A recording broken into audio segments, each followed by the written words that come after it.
जय हिंद दोस्तों, स्वागत है आपका एक बार और आपके ऑनलाइन चैनल WDA में। मैं Rishabh Verma, faculty of mathematics and computers, आपके लिए यहाँ पर लेके आ रहा हूँ मल्टीपल सेट। तो आज हम करने वाले हैं क्लर्क का सेट नंबर 6, जिसके बीच में हम करेंगे मैथमेटिक्स का पार्ट और करेंगे कंप्यूटर का पार्ट। जो सेट नंबर 6 है उसके बीच में मैंने आपको जैसे पहले की बोला था कि जैसे जैसे आपके सेट इंक्रीज होते रहेंगे वैसे वैसे आपके जो क्वेश्चन है उनका लेवल भी इंक्रीज होता रहेगा। ठीक है, तो आज हम मैथमेटिक्स का पार्ट करते हैं। कुछ नए क्वेश्चन के साथ आया हूं आपके साथ, तो जरा ध्यान से देखना। ठीक है, चलो देखते हैं क्वेश्चन नंबर 1। क्वेश्चन नंबर 1 आपको दिखाई दे रहा है यहाँ पे। क्वेश्चन नंबर 1 में गिवन है 1/3 of 1206 is what percentage of 134। 1206 का 1/3 134 का कितना प्रतिशत है। ठीक है, तो आपने पहले ध्यान रखना है जो आपको दे रखा है क्वेश्चन के बीच में गिवन है कि 1206 का 1/3, 1206 का 1/3 1/3 ऑफ 1206 का 1/3 कितना होगा आपके पास। कटिंग कीजिए इसकी 403 402। ठीक है, इसको कटिंग करने के बाद जो आपके पास फर्स्ट नंबर आया है, जो फर्स्ट नंबर आपके पास है वो कितना है आपके पास 402। और जो सेकंड नंबर आपके पास है वो आपके पास कितना है, second number is 134। Second number है आपके पास 134। ठीक है, अब क्वेश्चन में पूछा है कि 1206 का 1/3 1/3 ऑफ दिस नंबर 134 का कितना परसेंटेज है, कितना प्रतिशत है। अब पूछ किसके बारे में रहा है, जिसके बारे में पूछता है उसको हमेशा ऊपर रखते हैं। तो कुछ बच्चे क्या करेंगे, कुछ बच्चे लिखेंगे 134 डिवाइडेड बाय 402, कुछ लिखेंगे 402 डिवाइडेड बाय 134। जैसे मर्जी लिखोगे, उल्टा करोगे या सीधा करोगे, और दोनों ऑप्शन आपको दिखाई देंगे वहां पर, तो कंफ्यूज मत होना। क्वेश्चन जिसके बारे में पूछता है, क्वेश्चन पूछता है कि जो 402 है 134 का कितना परसेंट है, इसके बारे में बात की है कि ये इसका कितना परसेंट है। जिसके बारे में बात की जाती है उसको हमेशा ऊपर रखते हैं, 402 को ऊपर रखते हैं हमेशा जिसके बारे में बात करते हैं, और जिसके रिस्पेक्ट में बात करते हैं उसको हमेशा हम नीचे रखते हैं। और मल्टीप्लाई किससे करेंगे हम, 100 से, क्योंकि आपको क्या निकालना है, परसेंटेज निकालना है। अगर आपको परसेंटेज निकालना हो तो 100 से मल्टीप्लाई करते हैं, अगर क्वेश्चन के बीच में परसेंटेज दे रखा हो तो 100 से डिवाइड करते हैं। ठीक है, अब इसकी कटिंग कीजिए, 134 से फिनिश हो जाएगा 3 पर, तो आंसर आपके पास क्या आएगा 300। जो उसने बोला है कि कितना परसेंट है, 300% है। ठीक है, जो आपके पास है option number D, option number D इसका करेक्ट आंसर है, जिसका आंसर कितना है आपके पास 300%। Now question number 2, in the annual examination Ram score 10% less than Shyam. Question के बीच में मेंशन है कि इसके बीच में 2 पर्सन है, Ram and Shyam, Ram and Shyam. Question ने फर्स्ट लाइन में आपको क्या बोला है कि राम ने 10% कम मार्क्स लिए श्याम से। राम ने 10% मार्क्स कम लिए श्याम से, तो अगर श्याम ने पूरे 100% लिए हैं तो राम ने 10% कम लिए, तो उसने कितने लिए हैं 90%। ठीक है, अब लिखा है क्वेश्चन में कि राम गोट 81 पॉइंट्स। जो राम है, राम को कितने पॉइंट्स मिले हैं 81। राम को अगर 81 मिले हैं तो श्याम को कितने मिले, क्वेश्चन में लिखा हाउ मेनी मार्क्स श्याम गोट, कि श्याम को कितने मिले। राम को 81 मिले हैं तो राम गोट 81 पॉइंट्स या मार्क्स, राम गोट्स 81 पॉइंट्स। जो राम को 81 पॉइंट्स मिले हैं तो इसकी परसेंटेज कितनी है 90। अगर मैं इसको लिख सकता हूं ऐसे कि 81 डिवाइडेड बाय 90, जो मार्क्स हैं वो भी राम के हैं और जो यहां पर परसेंटेज गिवन है वो भी राम की है। निकालना किसका है, श्याम का, तो जिसका निकालना है उससे उसको मल्टीप्लाई कर दीजिए। ठीक है, अगर श्याम का निकालना है तो 100 से मल्टीप्लाई कर दिया। इन केस यहां पर होता 50, इन केस फॉर एग्जांपल, तो हम 50 से मल्टीप्लाई करते।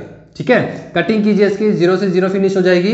ये किसी 9 के टेबल में, और 9 को 10 से मल्टीप्लाई करते हैं, डेट इज 90। मतलब कि जो श्याम को नंबर मिले हैं वो कितने मिले हैं 90 मिले हैं। जो आपके पास है option number A, that is correct answer, option number A. Now question number 3, the ratio of numbers of the student in 3 classes, that is 1, 2 and 3। आपके पास क्वेश्चन में गिवन है कि आपके पास 3 क्लासेस हैं। 3 क्लासेस आप एज्यूम कर सकते हो, first class is A and second is B and third is C. कि आपके पास 3 क्लासेस हैं, 3 क्लासेस के बीच में जो बच्चे हैं उनकी रेशियो गिवन है 1, 2 एंड 3। 1, 2 एंड 3 ये रेशियो गिवन है। जब भी आपके पास रेशियो गिवन हो तो हम क्या करते हैं, रेशियो के पीछे क्या लगाते हैं, x लगाते हैं। रेशियो के पीछे क्या लगाते हैं, x। ठीक है। If 20 students are included in each class, अगर प्रत्येक कक्षा के बीच में 20-20 बच्चे और आ जाएं, अगर प्रत्येक कक्षा के बीच में 20-20 बच्चे और आ गए, अगर आ गए तो प्लस होगा, अगर चले गए तो माइनस होगा। तो हर क्लास के बीच में 20-20 बच्चे आ गए तो 2x + 20 एंड 3x + 20। ठीक है, हर क्लास के बीच में 20-20 बच्चे आ गए, तब then the ratio of their numbers become 3, 5 and 7। तब उनकी रेशियो बदल जाती है किसमें, 3, 5 एंड 7। 3, 5 एंड 7। तो ठीक है, हम क्या कर सकते हैं, यहां से कोई भी 2 वैल्यूज उठाकर x की वैल्यू निकाल सकते हैं। जैसे कि मैंने क्या किया, स्टार्टिंग की 2 वैल्यूज उठा लीजिए, इसकी स्टार्टिंग की 2 वैल्यूज उठाइए और क्रॉस मल्टीप्लाई कर दीजिए, इससे आपको x की वैल्यू पता लग जाएगी। ठीक है। अब क्वेश्चन में आपसे पूछा क्या है, क्वेश्चन पूछता है कि तीनों कक्षाओं में छात्रों की कुल आरंभिक संख्या कितनी है, कि क्लास के बीच में स्टार्टिंग में बच्चे कितने थे टोटल, फर्स्ट इस क्लास में कितने हैं, इसमें कितने हैं और इसमें कितने हैं, टोटल कितने बच्चे आपके पास हैं वो आपसे पूछ रहा है।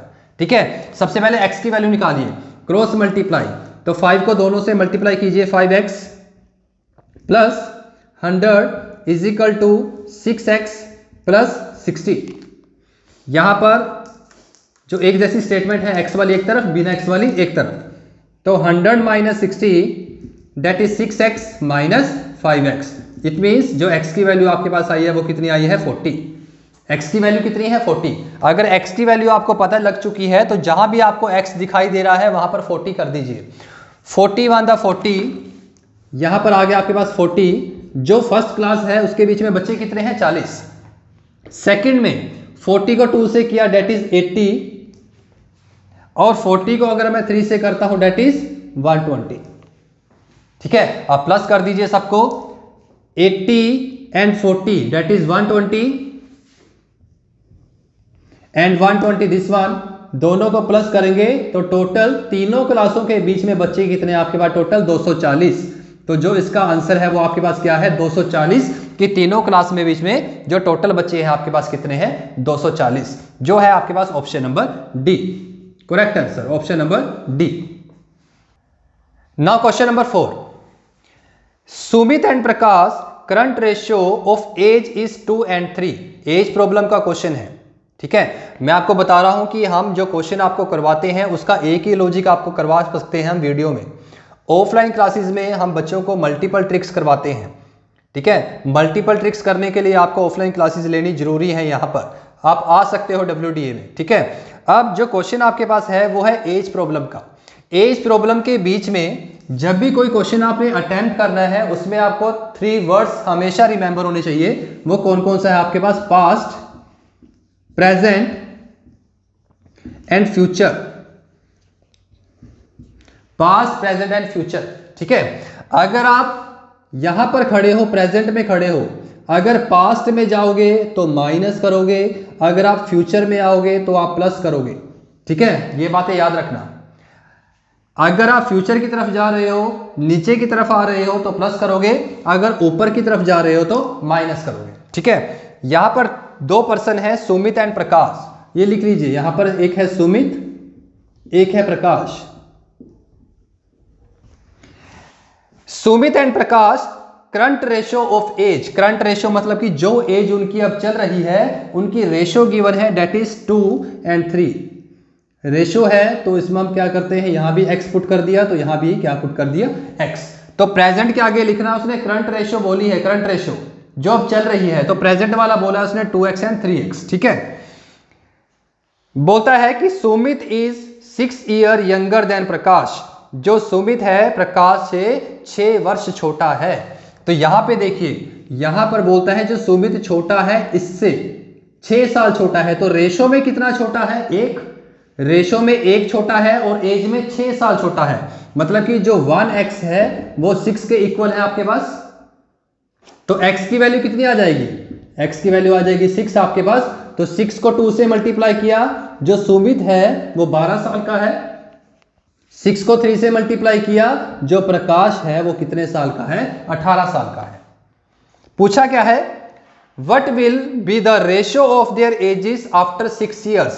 आफ्टर की बात कर रहा है कि 6 साल के बाद, फ्यूचर की बात कर रहा है 6 साल बाद। अगर ये 12 साल का है तो 6 साल बाद वो 16 का हो जाएगा, नहीं 18 का हो जाएगा, और ये आपके पास 6 साल बाद कितने का हो जाएगा? 24 का हो जाएगा। ठीक है, अब इसकी कटिंग कर दीजिए आप। कटिंग 2 के टेबल पे 2 9 the 18 and 12, again 3 3 the 9 and 3 4 the 12। तो रेशो उनकी कितनी है? The ratio will be 3:4। That is option number D. Option number D is the correct answer. ठीक है, now question number 5th। If 50% of a number is added to 75, the result is the same number, what is the number? Number system का question है। याद रखना, जहां भी number system का question आ जाए और जहां भी आपके पास ये वर्ड आ जाए नंबर, तो नंबर को हमेशा हम पुट करते हैं x। ठीक है, जहां भी ये वर्ड आ जाए नंबर, तो नंबर को हम क्या पुट करते हैं? x पुट करते हैं। जैसे कि इसमें लिखा है क्वेश्चन में, यदि किसी संख्या का 50% का, जहां भी ये वर्ड आ जाए का, के, को, ठीक है, जहां ये वर्ड आ जाए कि इस संख्या का मतलब होता है मल्टीप्लाई, जहां भी इंग्लिश में आ जाए ऑफ और हिंदी में आ जाए का, उसको मल्टीप्लाई बोलते हैं। क्या?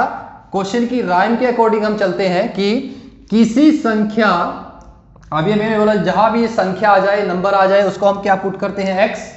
किसी संख्या का 50%, किसी संख्या के 50% में 75 जोड़ने पर जो उसका रिजल्ट आता है वो वही संख्या आती है, वो वही संख्या आती है। ठीक है, तो हम संख्या ज्ञात करनी है, x की वैल्यू निकालनी है। तो कैसे कर सकते हैं इसको? x multiply by 50 divided by 100, क्योंकि परसेंटेज था इसके बीच में, तो परसेंटेज को मैंने रिमूव कर दिया यहां से, तो परसेंटेज की जगह हमने क्या लिख दिया? 100 plus 75 is equal to x। आप कटिंग कर दीजिए, 0 से 0 फिनिश हो जाएगी इसकी, 5 1 द 5 5 2 द 10। तो यहां पर क्या बना है? x upon 2 plus 75 is equal to x। LCM ले लीजिए, एलसीएम लेंगे तो आप क्रॉस मल्टीप्लाई कर सकते हो, क्योंकि 1 है एक नंबर आपका।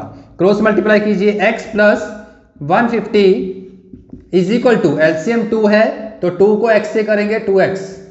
अब x वाली स्टेटमेंट एक तरफ, तो 150 is equal to 2x minus x, then the value of x is 150। जो आपके पास नंबर है, जो संख्या है, वो कितनी है? 150 है। That is option number A. Option number ए इसका करेक्ट आंसर आपके पास है। ठीक है, now question number 6। Question number 6 आपके पास क्या है? यदि किसी मूलधन पर चक्रवृद्धि ब्याज के 6ठे और 9वें साल का जो धनराशि है वो 1000 और 1331 हो जाती है, तो वार्षिक दर क्या है? If the amount of money received compound interest on 6th and 9th year is 1000 and 1331, what is the rate of interest? Compound interest का क्वेश्चन आपके पास गिवन है। कंपाउंड इंटरेस्ट का क्वेश्चन गिवन है, इसमें 2 स्टेटमेंट आपके पास गिवन है। 2 statement given है। क्या? कि कंपाउंड इंटरेस्ट पे 6 साल बाद मैंने किसी को पैसे उधार दिए, तो 6 साल के अंदर जो मेरी अमाउंट बन जाती है, अमाउंट कितनी बन जाती है? 1000 की। ठीक है, अगर मैं वही पैसे, वही प्रिंसिपल, वही रकम 9 साल के लिए देता हूं किसी को, तब मेरे पास अमाउंट कितनी बन जाती है? तब अमाउंट बन जाती है मेरे पास 1331 की। आपको निकालना क्या है? आपको निकालना है इसके बीच में रेट निकालना है आपको इसके बीच में। ठीक है, अब करना क्या है इस क्वेश्चन के बीच में? आपको टाइमिंग गिवन है, आपको अमाउंट गिवन है। तो जब भी ऐसा क्वेश्चन आ जाए कंपाउंड इंटरेस्ट का कि कोई धनराशि 6 साल में इतनी हो जाती है और 9 साल में इतनी हो जाती है, तो रेट ऑफ इंटरेस्ट, इसके बीच में प्रिंसिपल नहीं गिवन। ठीक है, तब इसके लिए एक फॉर्मूला लिख लीजिए, फॉर्मूला अप्लाई कीजिए इसके बीच में। फॉर्मूला आपके पास क्या है? Formula is A2 divided by A1 amount 2, this is amount 2, ये अमाउंट 2 है आपके पास, ये आपके पास है अमाउंट 1, ये है टाइमिंग 2 और ये है टाइमिंग 1। ठीक है, A2 divided by A1 1 upon T2 minus T1 minus 1 and multiply by 100। इससे आपका क्वेश्चन निकल जाएगा। ठीक है, ये माइंड में सेट रखा करो, कुछ टॉपिक्स कुछ फॉर्मूलाज माइंड में सेट रखा करो। ठीक है, A2 कितना है आपके पास 1331 divided by 1000 bracket 1 upon T2 minus T1, T2 minus T1 1 upon 3, क्योंकि 9 माइनस 6 3 माइनस 1 और मल्टीप्लाई बाय 100। इस 1 अपॉन 3 का मतलब क्या है? 1 अपॉन 3 का मतलब है जो अंदर वाली स्टेटमेंट है, कुछ यहां पर नंबर आएगा जिसको 3 टाइम्स मल्टीप्लाई करने के बाद 1331 आएगा, 3 टाइम मल्टीप्लाई करने के बाद 1000 आएगा। वो कौन सी नंबर है मैं आपको बताता हूं। अगर यहां पर 11 को 3 टाइम्स मल्टीप्लाई करते हो तो 1331 आ जाएगा।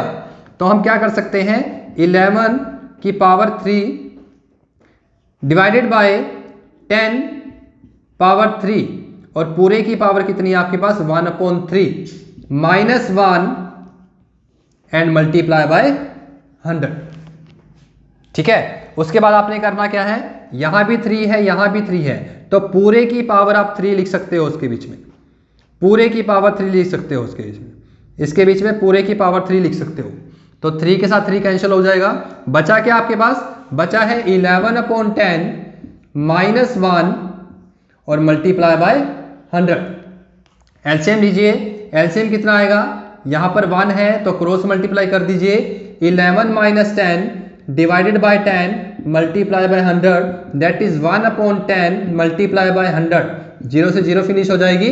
जो रेट आपके पास आया है दैट इज 10%। रेट कितना है इसका 10%। जो फॉर्मूला है इसको लर्न कर लेना है, माइंड में सेट कर लेना या कॉपी पर राइट डाउन कर लेना इसको। ठीक है, जो है इसका option number A, option number A is the correct answer. ठीक, नाउ क्वेश्चन नंबर 7। दो रेलगाड़ियां समान दिशा में 45 किलोमीटर प्रति घंटा और 60 किलोमीटर प्रति घंटा की रफ्तार से दौड़ रही हैं। यदि तेज चाल वाली रेलगाड़ी धीमी चाल वाली रेलगाड़ी से 5.5 घंटे पहले पहुंच जाती है तो दूरी ज्ञात कीजिए। अब इसके बीच में है क्या, ध्यान से देखना। आपके पास ट्रेन दे रखी है, 2 ट्रेन है, this is train 1 and train 2। 2 रेलगाड़ियां आपके पास हैं। जो पहले वाली रेलगाड़ी की स्पीड आपके पास है that is 45 kilometre per hour और सेकंड वाली जो ट्रेन है उसकी स्पीड आपके पास कितनी है 60 किलोमीटर पर आवर। ये क्वेश्चन में गिवन है और आपको पता है जब भी ऐसा क्वेश्चन आ जाए हमें पता है कि जो स्पीड की रेशो होती है वो उल्टा हो जाता है तो वो टाइम की रेशो बन जाती है। आप उल्टा कर दीजिए, इसमें टाइम की रेशो बना दीजिए, टाइम की रेशो बनाइए, उल्टा कर दीजिए तो ये वाला 60 यहां पे आ जाएगा और ये वाला 45 यहां पे आ जाएगा आपके पास। ठीक है, आप रेशो बना दीजिए इसकी 15 के टेबल पे, 15 3 द 45 एंड 15 4 द 60। रेशो बन चुकी है 4 और 3 की। अब बोला है कि जो तेज चाल वाली रेलगाड़ी है वो 5.5 घंटे पहले पहुंच जाती है, 5.5 घंटे पहले पहुंच जाती है। तो इसके बीच में रेशो कितनी ज्यादा है 1, इसमें रेशो ज्यादा है 1 और टाइमिंग कितनी देर की है, जल्दी पहुंच जाती है। जल्दी कितने पहुंच जाती है, इतने 5 घंटे 30 मिनट में पहले पहुंच जाती है, 5 घंटे 30 मिनट पहले पहुंच जाती है। तो 5 घंटे 30 मिनट को हम लिख सकते हैं अपनी फॉर्म में 11/2। अगर डिवाइड करोगे तब भी आएगा ये, क्या लिख सकते हो 11/2। यहां पर देखो रेशो कितनी ज्यादा है, यहां पर रेशो की जो टाइमिंग है कितनी ज्यादा है 1। इसका मतलब जो 1 है, जो 1 रेशो है आपके पास किसके इक्वल है 11/2 के। तो 3 रेशो किसके इक्वल आएगा, 3 रेशो किसके इक्वल आएगा 3 मल्टीप्लाई बाय 11/2 दैट इज 33/2। ठीक है, और 4 रेशो किसके बराबर आएगा 4 मल्टीप्लाई बाय 11/2। कटिंग कर दीजिए तो यहां पर कितना है आपके पास 22। ये 22 है आपके पास, ये कितना है 33 डिवाइडेड बाय 2। आपको निकालना है क्या, आपको दूरी निकालनी है, डिस्टेंस निकालना है। फॉर्मूला आपको पता है, फॉर्मूला है speed is equal to distance upon time. आपको डिस्टेंस निकालना है तो टाइमिंग कहाँ जाएगी, ऊपर।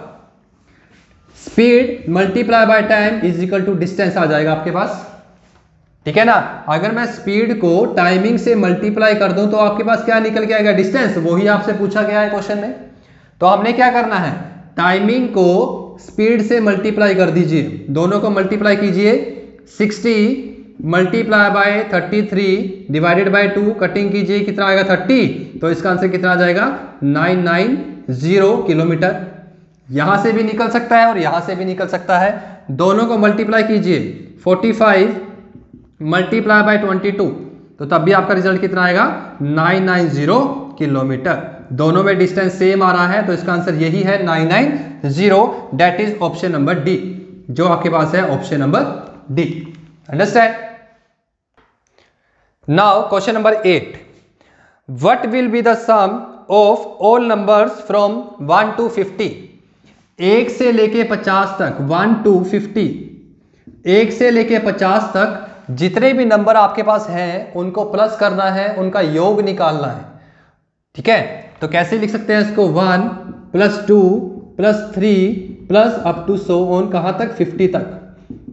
इन सब नंबर्स को प्लस करना है और प्लस करने के बाद उसका रिजल्ट कितना आएगा वो आपको निकालना है, ठीक है। तो इसके लिए एक डायरेक्ट फॉर्मूला आपके पास क्या है, सम निकालने का, Sn = n/2 a + an, a + an, ठीक है। अब जो a क्या है, जो फर्स्ट टर्म होती है वो आपके पास a, ये आपके पास होता है a2, ये आपके पास है a3, और जो लास्ट में आपके पास है वो आपके पास क्या होता है an, ठीक है। अब आपको पता है कि 1 से लेके 50 तक टोटल नंबर कितने हैं, 50 हैं। तो इसका मतलब जो n की वैल्यू है वो भी कितनी है, 50। n का मतलब होता है टोटल नंबर ऑफ टर्म्स। तो 1 से लेके 50 तक कितने नंबर होते हैं टोटल, 50। तो n की वैल्यू कितनी है, 50। तो वैल्यूज पुट कर दीजिए, s n that is 50 divided by 2, n की वैल्यू पुट कर दी। a first term is 1 and the last term an कितनी है 50, कटिंग कीजिए 25, ठीक है। तो s50 = 25 मल्टीप्लाई बाय 51, इन दोनों को मल्टीप्लाई कर दीजिए। 25 को मल्टीप्लाई करना है 51 के साथ, तो 5 1 द 5, 25 और 2 27, 10 12।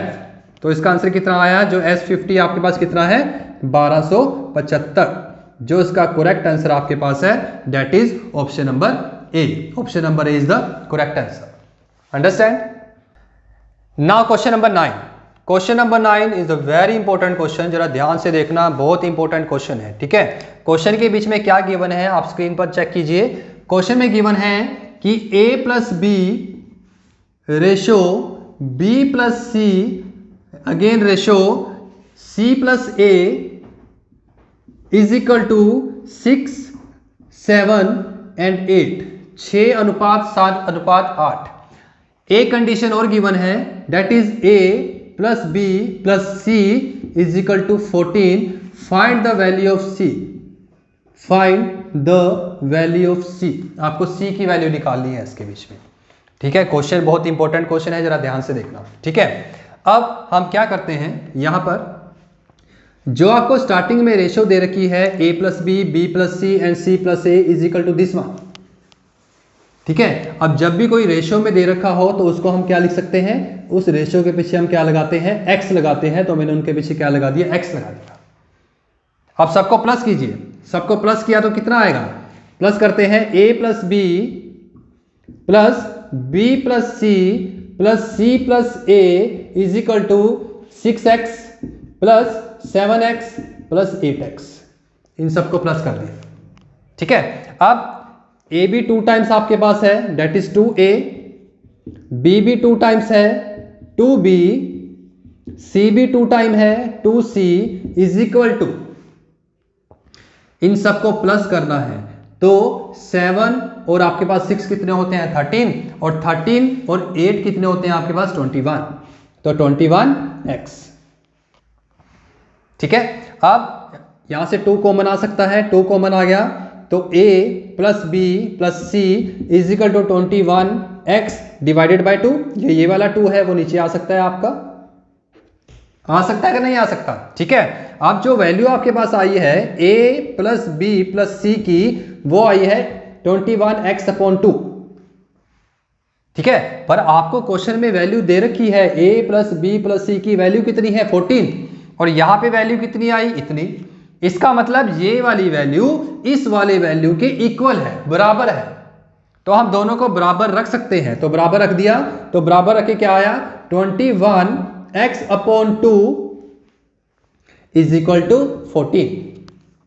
ठीक, अब नीचे वाले 2 को ऊपर लेके जाइए, इस 21 को नीचे लेके आइए, x की वैल्यू निकालिए इसके बीच में, तो इसको मल्टीप्लाई किया, 14 को 2 से मल्टीप्लाई किया 28 डिवाइडेड बाय 21, कटिंग कर दीजिए 7 के टेबल पे, 7 3 द 21 एंड 7 4 द 28, तो x की वैल्यू आपके पास कितनी आई 4/3, x की वैल्यू कितनी है 4/3।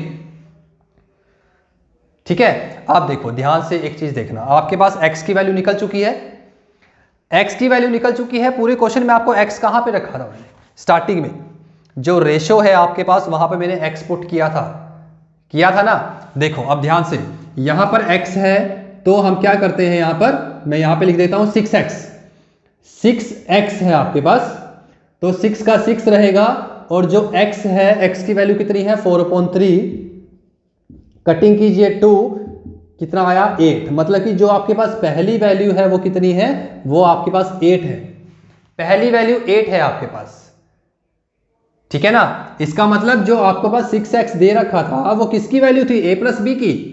अब a प्लस बी की वैल्यू आपके पास कितनी आ चुकी है, a प्लस बी की वैल्यू आपके पास आ चुकी है 8, यहां पे देखिए इसकी वैल्यू 8 है, तो a प्लस बी कितना है 8, आपको वैल्यू किसकी निकालनी है c की। अब यहां पे देखिए जो स्टेटमेंट सेकंड स्टेटमेंट थी, a प्लस बी 8 है तो c की वैल्यू निकल सकती है, तो इसमें पुट कर दीजिए, जैसे गिवन है यहां पर a plus B plus C is equal to 14, a plus B 8 plus c is equal to 14, then c कितना आ जाएगा आपके पास 6 आ जाएगा, तो c की वैल्यू आपके पास कितनी है, c की वैल्यू है 6, that is option number B is the correct answer.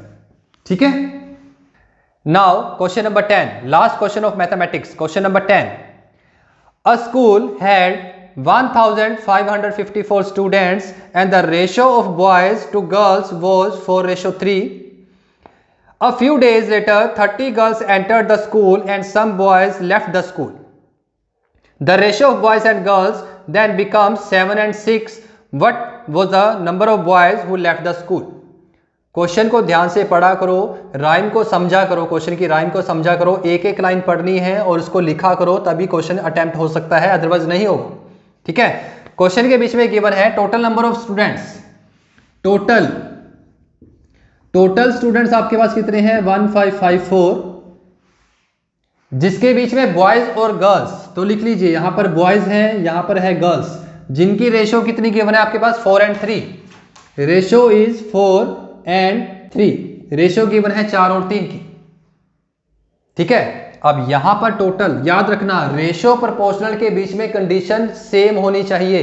कैसे, जैसे कि total divided by total, total के नीचे टोटल ही आएगा, अगर a है तो उसकी वैल्यू a ही आएगी, नीचे b है तो b के डिवाइडेड में b ही आना चाहिए, ये स्टेटमेंट सेम होनी चाहिए आपके पास, टोटल के नीचे टोटल। ठीक है, यहां पर टोटल कितना है, टोटल बच्चे कितने हैं आपके पास, टोटल स्टूडेंट्स कितने हैं, टोटल स्टूडेंट्स आपके पास कितने हैं 1554, और यहां पे टोटल रेशियो कितनी है, टोटल रेशियो कितनी है 7, लिख दिया ना, टोटल के नीचे टोटल, हमेशा रिमेंबर रखना कंडीशन सेम होनी चाहिए आपकी। 7 के टेबल पे कट कीजिए, 7 to the 14, 7 to the 14 and 7 to the 14, यहां पर जो वैल्यू आई है वो कितनी है आपके पास 222। अब इससे हम रिकॉग्नाइज कर सकते हैं कि बॉयज कितने हैं और गर्ल्स कितनी हैं।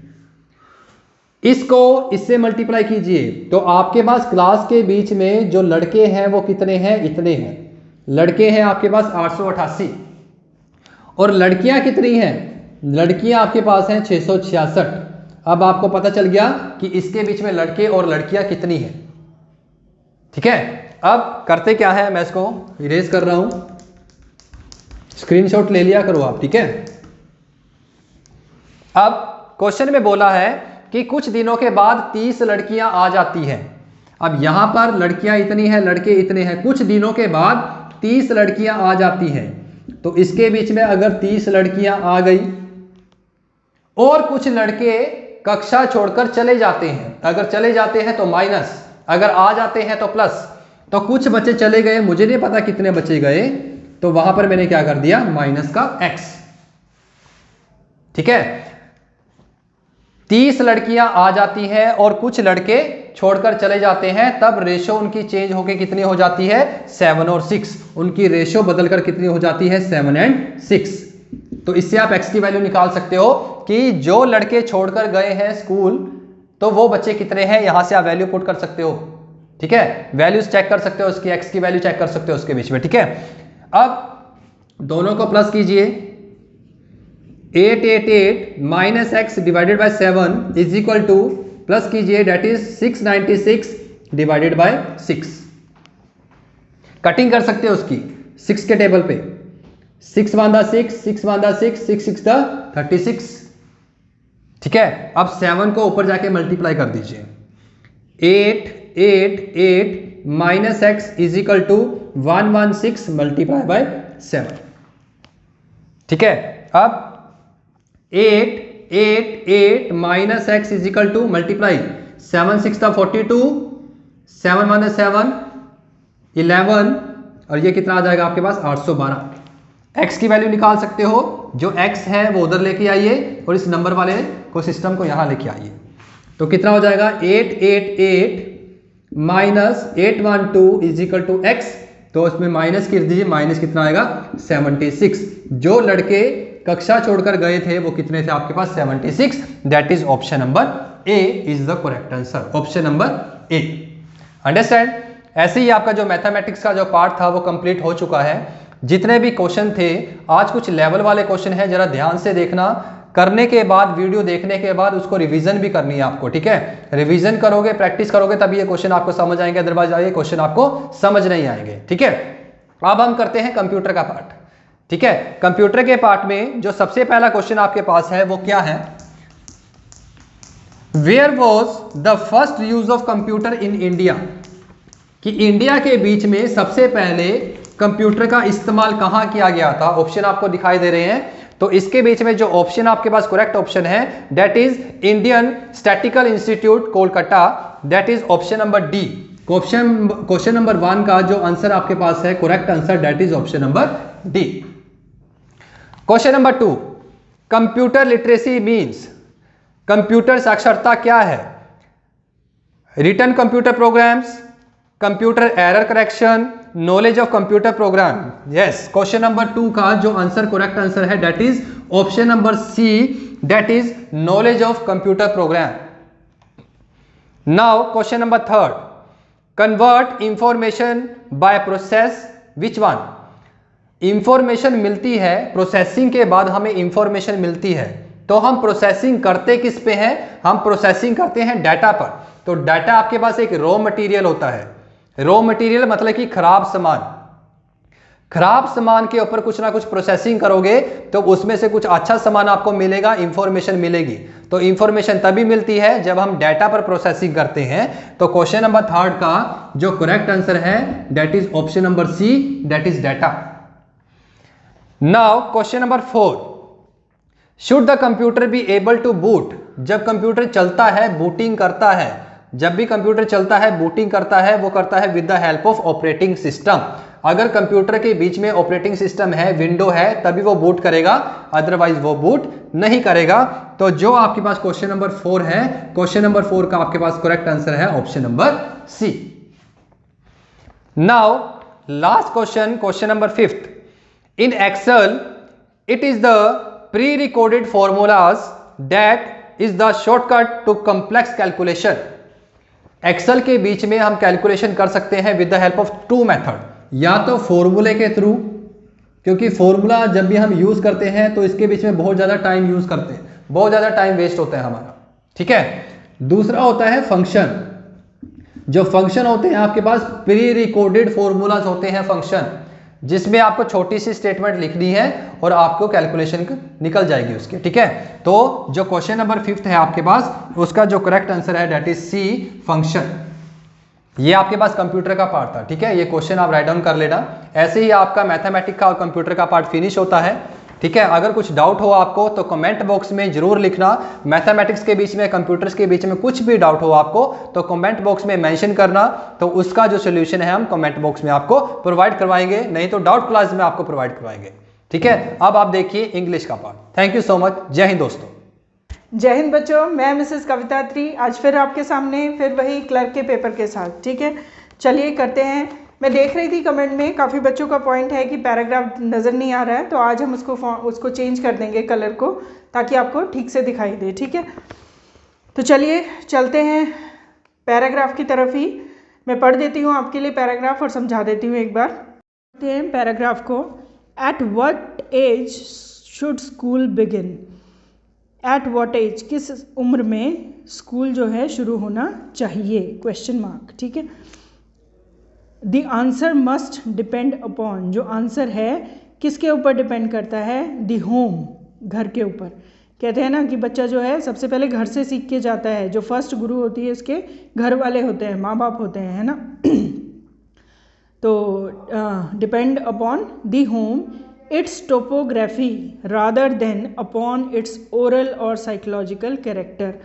अब जो घर पे सीखता है हम उसको क्या बोलते हैं, टोपोग्राफी। टोपोग्राफी का मतलब क्या है, यहाँ जो इंसान जिस जगह पर रहता है और वहाँ के आसपास के वातावरण, आसपास की चीज़ों से जब हम किसी चीज़ को सीखते हैं। अब बच्चा है ना, वो घर में पहले क्या देखेगा, घर में चीज़ें देखेगा, उससे कुछ सीखेगा, 10 क्वेश्चन पूछता है ना, कि ये कैसे है, ये क्या है, ये क्यों है, ठीक है। जो आप बाहर निकलते हैं, गाड़ी में जा रहे हैं तो पेड़ देखते हैं, ट्रेन देखते हैं, बच्चे 10 तरह के क्वेश्चन पूछते हैं। तो जो उस जगह के, उस प्लेस के चीज़ों को देखकर बच्चा जो सीखता है वो क्या है, टोपोग्राफी है, बजाय कि ओरल और साइकोलॉजिकल कैरेक्टर, मनोवैज्ञानिक या बोलचाल से बच्चा सीख रहा है, ठीक है। A child who lives in a farm in the countryside, जो बच्चा कंट्री साइड मतलब गांव में रहता है, खेतों में रहता है, ठीक है ना, can happily and profitably spend his time wondering about watching animals. वो क्या करता है कि अपना खुशी से और प्रॉफिटेबली मतलब लाभपूर्वक अपना जो काम है, अपना जो टाइम है स्पेंड करता है। किन चीज़ों को देखकर वो हैरान मतलब सीखता है, एनिमल्स को देखता है, रीपिंग, थ्रैशिंग, कटाई, गुड़ाई, ये सब चीज़ें देखता है। अनटिल द टाइम कम्स, जब तक कि समय आ जाए किस चीज़ का, when it is necessary to begin formal instruction. Formal instruction का मतलब अब यहाँ क्या है, ये तो क्या हुआ कि बच्चा अपने परिवार के साथ रह रहा है, इधर उधर देख रहा है, उन चीज़ों से सीख रहा है। फॉर्मल इंस्ट्रक्शन का यहाँ पे क्या मतलब दिया हुआ है कि कब वो स्कूल पूछा है इन्होंने, अब स्कूल में क्या है, फॉर्मल है ना, इस टाइम पे पहुँचना है, इस टाइम पे असेंबली होगी, इस टाइम पे प्रेयर होगी, तो दैट इज़ कॉल्ड फॉर्मल, जो कि एक रूटीन है, जो कि एक टाइम टेबल है उसके अकॉर्डिंग, ठीक है। तो फॉर्मल इंस्ट्रक्शन कहाँ मिलती है, घर में तो नहीं आप कर सकते इतना ना, तो वो जो स्कूल में फॉर्मल इंस्ट्रक्शन का मतलब क्या है कि रेगुलर जब वो एजुकेशन अपनी शुरू करता है, ठीक है। But the urban child whose parents live in a cramped apartment, लेकिन जो शहर का बच्चा है वो कहाँ रहता है, अपार्टमेंट्स में रहता है, बंद हो जाते हैं, छोटे छोटे घर होते हैं, कहाँ पता नहीं कौन सी बिल्डिंग पे चढ़े हुए हैं पेरेंट्स, है ना। आप दिल्ली, मुंबई, पूना इधर जाएंगे तो आप ये देखेंगे कि बच्चे, जो शहर के बच्चे हैं वो फ्लैट्स में रहते हैं, तो क्या दिखेगा उन्हें, सोफ़ा, किचन, टीवी, है ना, यही सब चीज़ें देखते हैं। इट इज़ क्वाइट अदरवाइज, उनके लिए जो सीखने का तरीका है वो अलग है। For him school is desirable as an escape into freedom, ठीक है। उनके लिए जो स्कूल है उनको वहाँ पे मतलब वो लगती है कि मतलब स्कूल जाएंगे तो उनकी आज़ादी ख़त्म हो जाती है ना, आज़ादी से, फ्रीडम ऑफ मूवमेंट, उनको आज़ादी मिलती है स्कूल जाके कि वो अब कुछ भी खेल सकते हैं, कुछ भी कहीं भी जा सकते हैं, शोर कर सकते हैं, दोस्ती कर सकते हैं। तो जो शहर का बच्चा होता है ना, वो छोटे छोटे अपार्टमेंट्स में रहता है, तो वो इतना बाहर की दुनिया नहीं देखता, तो वो वेट करता है कि कब वो स्कूल जाना शुरू करे। पेरेंट्स सोचते हैं कि कब वो बच्चा स्कूल जाना शुरू करे जहाँ उसे आज़ादी मिले, वो चीज़ें सीखे, उसको फ्रीडम ऑफ मूवमेंट हो, उसको हिलने जुलने की फ्रीडम हो। अब छोटा सा घर है, कहाँ जाएगा ना बच्चा, हम बोलते हैं रुक जा उधर गिर जाएगा, उधर चोट लग जाएगी, सीढ़ियाँ हैं, ये है वो है, है ना, फ्रीडम ऑफ नॉइस कि वो क्लास में चिल्ला सके, बच्चों से बातें कर सके, फ्रीडम ऑफ कंपेनियनशिप, दोस्ती की आज़ादी उसको मिल जाती है, जितने लोगों से मिलेगा दोस्ती करेगा, ठीक है। तो इसमें दिया है कि जो गांव का बच्चा है वो चीज़ों को देखकर पहले से ही सीख जाता है, उसने बहुत चीज़ें देखी होती हैं। शहर का जो बच्चा है उसके लिए स्कूल जाना जल्दी ज़रूरी हो जाता है, क्योंकि उसको फ्रीडम भी चाहिए होती है और वो फ्रीडम के थ्रू सीखता भी है, ठीक है। तो चलिए करते हैं इसके क्वेश्चन आंसर्स। चलिए चलते हैं इसके फर्स्ट क्वेश्चन की तरफ। क्या है? Topography means the science of. अब मैंने बताया कि टोपोग्राफी है क्या। टोपोग्राफी क्या होती है कि आप जो आसपास में उस जगह पे जिन चीज़ों को देखते हैं उनसे जो आप सीखते हैं, ठीक है ना। तो फर्स्ट है ड्राइंग मैप्स, पढ़ाई नहीं है तो हमने पैराग्राफ में ऐसा कुछ भी। सेकंड है description of features of a place, ठीक है। मैंने जैसे मीनिंग में बताया था आपको कि किसी भी जगह का डिस्क्रिप्शन, वो जगह हमें क्या क्या चीज़ें दिखाती है। दीवारें देख रहे हो, किसी खेत में गए वहाँ आपने फसलें देखी, ट्रैक्टर देखा, है ना। जिस जगह पर आप चीज़ों को देखते हो दैट इज़ कॉल्ड टोपोग्राफी। तो सिंपल है, क्वेश्चन नंबर 1 का जो आंसर आएगा वो क्या है? बी ऑप्शन, ठीक है, डिस्क्रिप्शन वाला B option is the correct answer, ठीक है। नेक्स्ट है formal instruction here implies. Formal instruction क्या बताती है कि क्या मतलब है फॉर्मल इंस्ट्रक्शन का? तो देखिए, स्कूल का डिसिप्लिन, फॉर्मल इंस्ट्रक्शन से ही हमें समझ आना चाहिए कि फॉर्मल इंस्ट्रक्शन हमें कहाँ मिलती है, जब हम कहीं स्कूल में जाते हैं, जो हम पढ़ाई करते हैं। वैसे हम आसपास की चीज़ों से जो सीखते हैं दैट इज़ डिफरेंट, वो इनफॉर्मल हो गया, ठीक है। लेकिन फॉर्मली हम चीज़ें कहाँ पर सीखते हैं? स्कूल में। स्कूल का डिसिप्लिन इसका मीनिंग नहीं है, रिजिड कोड इसका मीनिंग नहीं है, रेगुलर एजुकेशन एट स्कूल, कि फॉर्मली, कि स्कूल का टाइम है, सब कुछ फॉर्मल होता है वहाँ पे, है ना। तो फॉर्मल इंस्ट्रक्शन मीन्स कि रेगुलर एजुकेशन एट स्कूल। तो क्वेश्चन नंबर 2 का आंसर है C is the correct option. Next है द ऑथर बिलीव्स दैट। अब ऑथर किस में बिलीव करता है? A child in a countryside need not have formal instruction. वो ये कहता है कि जो कंट्री साइड में बच्चे, मतलब कंट्री साइड मतलब जो गांव में बच्चे रहते हैं, उनको फॉर्मल इंस्ट्रक्शन की ज़रूरत नहीं है, कि उनको रेगुलर स्कूल की ज़रूरत नहीं है। ऐसा तो नहीं है। बी ऑप्शन देखें, N urban child likes freedom of all kinds. एक जो शहर का बच्चा होता है वो हर तरह की फ्रीडम को चाहता है, पसंद करता है। सी है a country side child is benefited by free environment. Clearly उसमें पैसेज में आपको दिया हुआ है कि जो बच्चा गांव में रहता है वो, देखो आप मतलब शुरू से ही ना सीखने लग जाता है, खेतों में जाएगा अपने माँ बाप के, उसके फादर के साथ, या घर में गायें भैंस ये सब चीज़ें देखता है, तो वो बहुत ज़्यादा शहरी बच्चों से बहुत ज़्यादा सीख चुका होता है। तो इसकी भी क्या ऑप्शन है? क्वेश्चन नंबर 3 का आंसर क्या आएगा? सी इज़ द करेक्ट ऑप्शन, ठीक है। नेक्स्ट है the author thinks that the problem as to when the child should go to school depends rather on the। author क्या सोचता है कि प्रॉब्लम as to when, कब बच्चे को स्कूल जाना चाहिए, वो किस पे डिपेंड करती है, बजाय किस चीज़ पे डिपेंड करती है। फर्स्ट है साइकोलॉजिकल कैरेक्टर ऑफ होम, समाज मतलब सामाजिक, साइकोलॉजिकल मनोवैज्ञानिक जो कैरेक्टर है जो घर पे मिलता है। Moral character of home, topographical character of home, spiritual character of home. First line में लिखा हुआ है the answer must depend upon the home, it is topography, कि बच्चा घर में क्या चीज़ें सीखता है उसके अकॉर्डिंग। तो क्वेश्चन नंबर 4 का आंसर आएगा सी इज़ द करेक्ट आंसर, ठीक है। नेक्स्ट है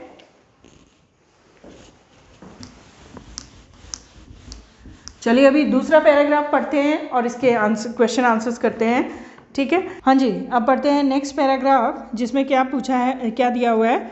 there is a natural tendency. ये एक प्राकृतिक टेंडेंसी है। टेंडेंसी मतलब कि एक सबको टेंडेंसी होती है, आदत होती है, कि किस चीज़ की आदत? In every animate being to resent restriction, कि ये हर एक मतलब एनिमेट बीइंग कौन होते हैं? चेतन प्राणी, सजीव, है ना, निर्जीव नहीं। यहाँ चेतन मतलब एनिमेट, सजीव प्राणी जो होते हैं उन सबकी एक प्राकृतिक टेंडेंसी होती है कि वो रिस्ट्रिक्शन होती है प्रतिबंध, किसी चीज़ पर रोक लगा देना, को पसंद नहीं करते। अब जैसे हम बच्चों के ही बारे में लें या अपने बारे में लें, कोई हमें रोकेगा टोकेगा, प्रतिबंध यहाँ नहीं जाना, ऐसे नहीं जाना, शाम को इस टाइम घर आना, ये वो, तो ये क्या हो जाती है, रिस्ट्रिक्शन हो जाती है ना। तो कोई भी रिस्ट्रिक्शन में रहना नहीं चाहता, क्योंकि मतलब ये एक नेचुरल टेंडेंसी है। If you block the growth of a plant, अगर आप किसी प्लांट की ग्रोथ को रोक दें, किसी पौधे की ग्रोथ को रोक दें, it will try to pierce through the blockade, वो क्या करेगा, ब्लॉकेड होता है नाकाबंदी, वो नाकाबंदी के मतलब उसमें से भी आने की कोशिश करेगा, उसमें से भी प्रवेश करने की कोशिश करेगा।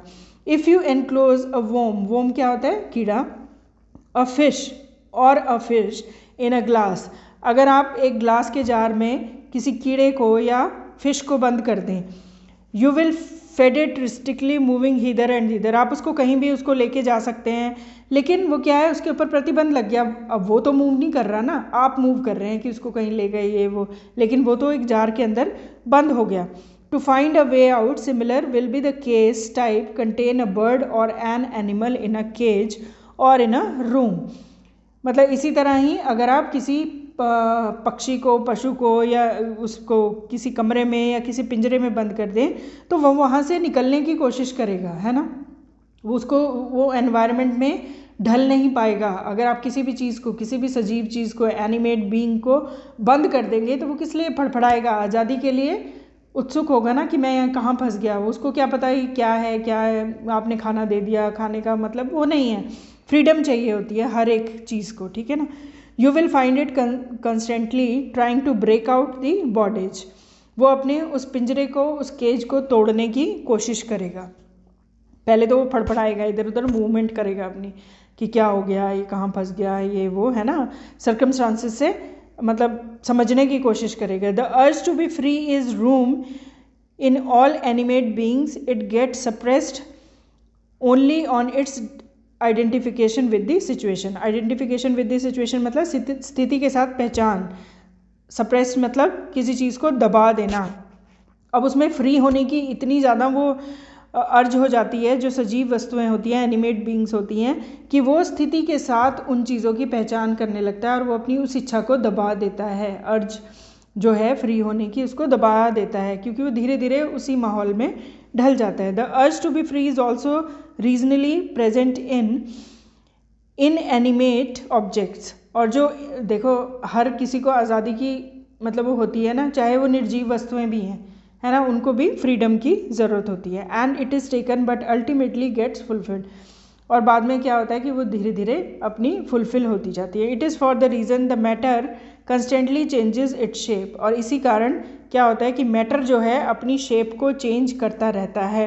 The change its shape way a fulfilment of that अर्ज, और जो उसकी शेप का चेंज है वो क्या है, उसकी जो अर्ज है फ्रीडम की उसको बताता है, उसको मतलब फुलफिल करता है, फुलफिलमेंट हो जाती है, ठीक है ना। तो इसमें क्या दिया हुआ है कि किसी भी चीज़ पे आप प्रतिबंध नहीं लगा सकते, आप आज़ादी का हक हर एक इंसान को है, चाहे वो सजीव वस्तु है, चाहे वो निर्जीव है, चेतन प्राणी है, चाहे वो निर्जीव है, ठीक है ना। तो अगर आप किसी भी चीज़ को बंद करके रख देंगे तो वो कोशिश करेगा उसके तोड़ने की, जो आज़ादी की जो उसकी लालसा है वो बढ़ती जाती है, ठीक है। तो चलिए देखते हैं इसके क्वेश्चन आंसर्स क्या पूछा है। देखो पैराग्राफ में ना आपने इतना टाइम नहीं लगाना है उसको पढ़ने के लिए, फटाफट आपने नज़र मार ली और क्वेश्चन देखना शुरू कर दिया। जहाँ आप अटक रहे हैं ना, जिस क्वेश्चन में आपको समझ नहीं आ रहा उसको थोड़ा सा पढ़ना शुरू करो। जैसे फर्स्ट क्वेश्चन है, फर्स्ट का आंसर आपको मोस्टली पहली 1-2 लाइनों में मिल ही जाएगा, तो प्लीज़ टाइम वेस्ट नहीं करना है आपने एग्जाम्स के अंदर, क्योंकि इतना टाइम नहीं मिलता, 40-45 मिनट्स आपको पता ही नहीं चलते कहाँ चले गए, ठीक है ना। तो चलिए इसका क्वेश्चन करते हैं। The natural tendency among the living beings is to, जो नेचुरल टेंडेंसी होती है, जो एक प्राकृतिक टेंडेंसी होती है अमंग द लिविंग बींग्स, जो जीवित प्राणी हैं, जो चेतन प्राणी हैं, उनके बीच में क्या होती है वो tendency, submit to the circumstances, वो सर्कमस्टांसेस को अडॉप्ट कर लेते हैं, स्ट्राइव फॉर फ्रीडम, सबको आज़ादी की इच्छा होती है, place restriction in the way of others, दूसरों के रास्ते में वो मतलब प्रतिबंध लगाते हैं दूसरों के लिए, जैसे कहते हैं ना कि दूसरों के लिए ईंट का रोड़ा बनना, तो दैट मीन्स कि मतलब दूसरों के लिए रिस्ट्रिक्शंस पसंद करते हैं, या क्रिएट ब्लॉकेड्स, कि हर जगह एक वो ब्लॉकेड्स मतलब उसको नाकाबंदी कर देते हैं, नाकाबंदी करते रहते हैं। तो ठीक है, अब आप देखेंगे फर्स्ट भी नहीं बन रहा, सी नहीं है, इसका जो आंसर आएगा 5th क्वेश्चन का आंसर है B. B is the correct answer. सबको फ्रीडम की चाहत होती है, सबको आज़ादी की चाहत होती है, ठीक है। तो चलिए नेक्स्ट क्वेश्चन पे चलते हैं। A worm in a glass jar first lines two, जो ग्लास के अंदर अगर आप कीड़े को बंद कर दें तो वो पहले क्या कोशिश करता है? सबसे पहले वो क्या करेगा? हड़बड़ाहट में एडजस्ट इटसेल्फ, क्या वो एडजस्ट कर लेता है अपने आप को? क्या वो जार को तोड़ने की कोशिश करता है? मूव आउट ऑफ इट, क्या वो कोशिश करता है कि वो बाहर निकल सके? इग्नोर दी चेंज, मतलब कि वो जो चेंज हुआ कि उसको बंद कर दिया, उसको कोई फ़र्क ही नहीं पड़ता कि वो बंद हो गया, तो इग्नोर करता है वो चेंज को। तो फर्स्ट भी नहीं बनेगा, सेकंड भी नहीं बनेगा, 6th का आंसर क्या है? क्वेश्चन नंबर 6 इज सी, ठीक है। वो बाहर निकलने की कोशिश करेगा, वो तोड़ तो नहीं सकता जार को, उसको क्या पता वो किस चीज़ में बंद है ना, कैसे तोड़ेगा, ठीक है। तो वो कोशिश उसकी रहती है कि मैं किसी तरीके से उससे बाहर निकल जाऊं, उस रिस्ट्रिक्शन से, उस कैद से बाहर आ जाऊं। 7th है an animal will sit quietly in a cage after it has. एक जो अगर आप किसी लिखा हुआ है ना उसमें कि किसी एनिमल को अगर आप पिंजरे में बंद कर देते हैं तो वो क्या करता है, ठीक है। ईटन वेल, बड़े अच्छे से खाता है। स्ट्रगल्ड इनफ, बहुत ज़्यादा मेहनत कर चुका होता है। Identified itself with the change circumstances, जो सर्कमस्टांसेस उसके चेंज हुए हैं सबसे पहले वो उनकी पहचान करता है, वो उस जगह को देखता है, पहचानता है कि वो कहाँ, वो जो चेंज हुआ है, जो रिस्ट्रिक्शन लगी है उसके ऊपर, सबसे पहले वो उसकी पहचान करता है। तो क्वेश्चन नंबर 7th का भी सी ही करेक्ट आंसर है, ठीक है। नेक्स्ट है matter constantly changes its shape because, matter की जो कॉन्स्टेंटली चेंज होते हैं उसकी शेप में क्यों होते हैं वो चेंज। इट इज़ इनएनिमेट, कि वो चेतन प्राणी नहीं है, इनएनिमेट नहीं है। Also has an urge to free, उनको भी फ्री रहने की मतलब आज़ादी की चाहत होती है। It is moulded into different shapes by man, कि उनको आदमियों के द्वारा अलग अलग शेप में मोल्ड कर दिया जाता है मैटर्स को। हैज़ नो सोल, उनकी कोई आत्मा नहीं होती।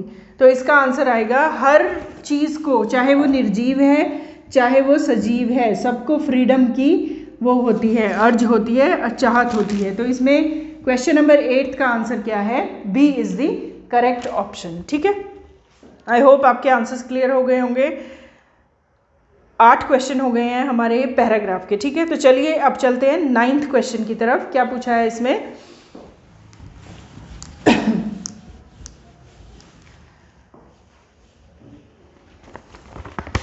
देखिए अब जल्दी ही आपका पेपर ज़रूर होने वाला है, कोई ना कोई खुशखबरी हमें शायद मिलने वाली है। तो जो बच्चे रिटन की तैयारी कर रहे हैं वो प्लीज़ अपनी तैयारी बहुत दिल लगा के करते रहिए। आपकी मेहनत को सफलता ज़रूर मिलेगी, पक्का मिलेगी। आप मेहनत कर रहे हैं तो आपको सफलता मिलती रहेगी। तो चलिए बढ़े अपने अगले क्वेश्चन की तरफ। Filling the blanks using the correct article, article को आपने फिल करना है। फर्स्ट है 9th question, he is dash strongest man of our class, ठीक है। ऑप्शन क्या है? आर्टिकल है तो ए, एन और द ही ऑप्शन होगी, और तो कुछ आ नहीं सकता इसमें, है ना। और चौथी ऑप्शन हमेशा क्या आती है? नन ऑफ दीज, या नो आर्टिकल रिक्वायर्ड, या नो आर्टिकल, ठीक है। अब हम सेंटेंस को पढ़ते हैं। ही इज डैश स्ट्रॉन्गेस्ट। स्ट्रॉन्गेस्ट क्या है? स्ट्रॉन्ग की सुपरलेटिव डिग्री है। Strong is the comparative degree, stronger is the strong is positive degree, stronger is the comparative degree and strongest is the superlative degree, ठीक है।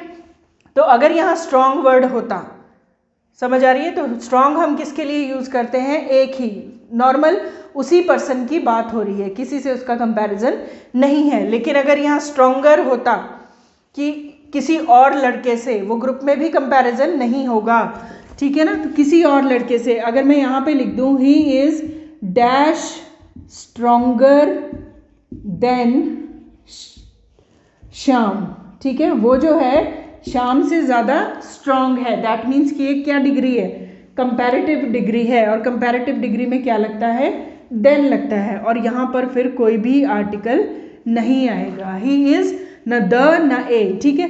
अगर मैं इसी की पॉजिटिव डिग्री आपको लिखवा के दूँ, he is dash strong man, वो एक स्ट्रॉन्ग मैन है, वो एक स्ट्रॉन्ग आदमी है। तो यहाँ पर हम क्या लगाएंगे, ए या एन में से ही, क्योंकि हम सिर्फ एक ही इंसान के बारे में बात कर रहे हैं, ठीक है ना।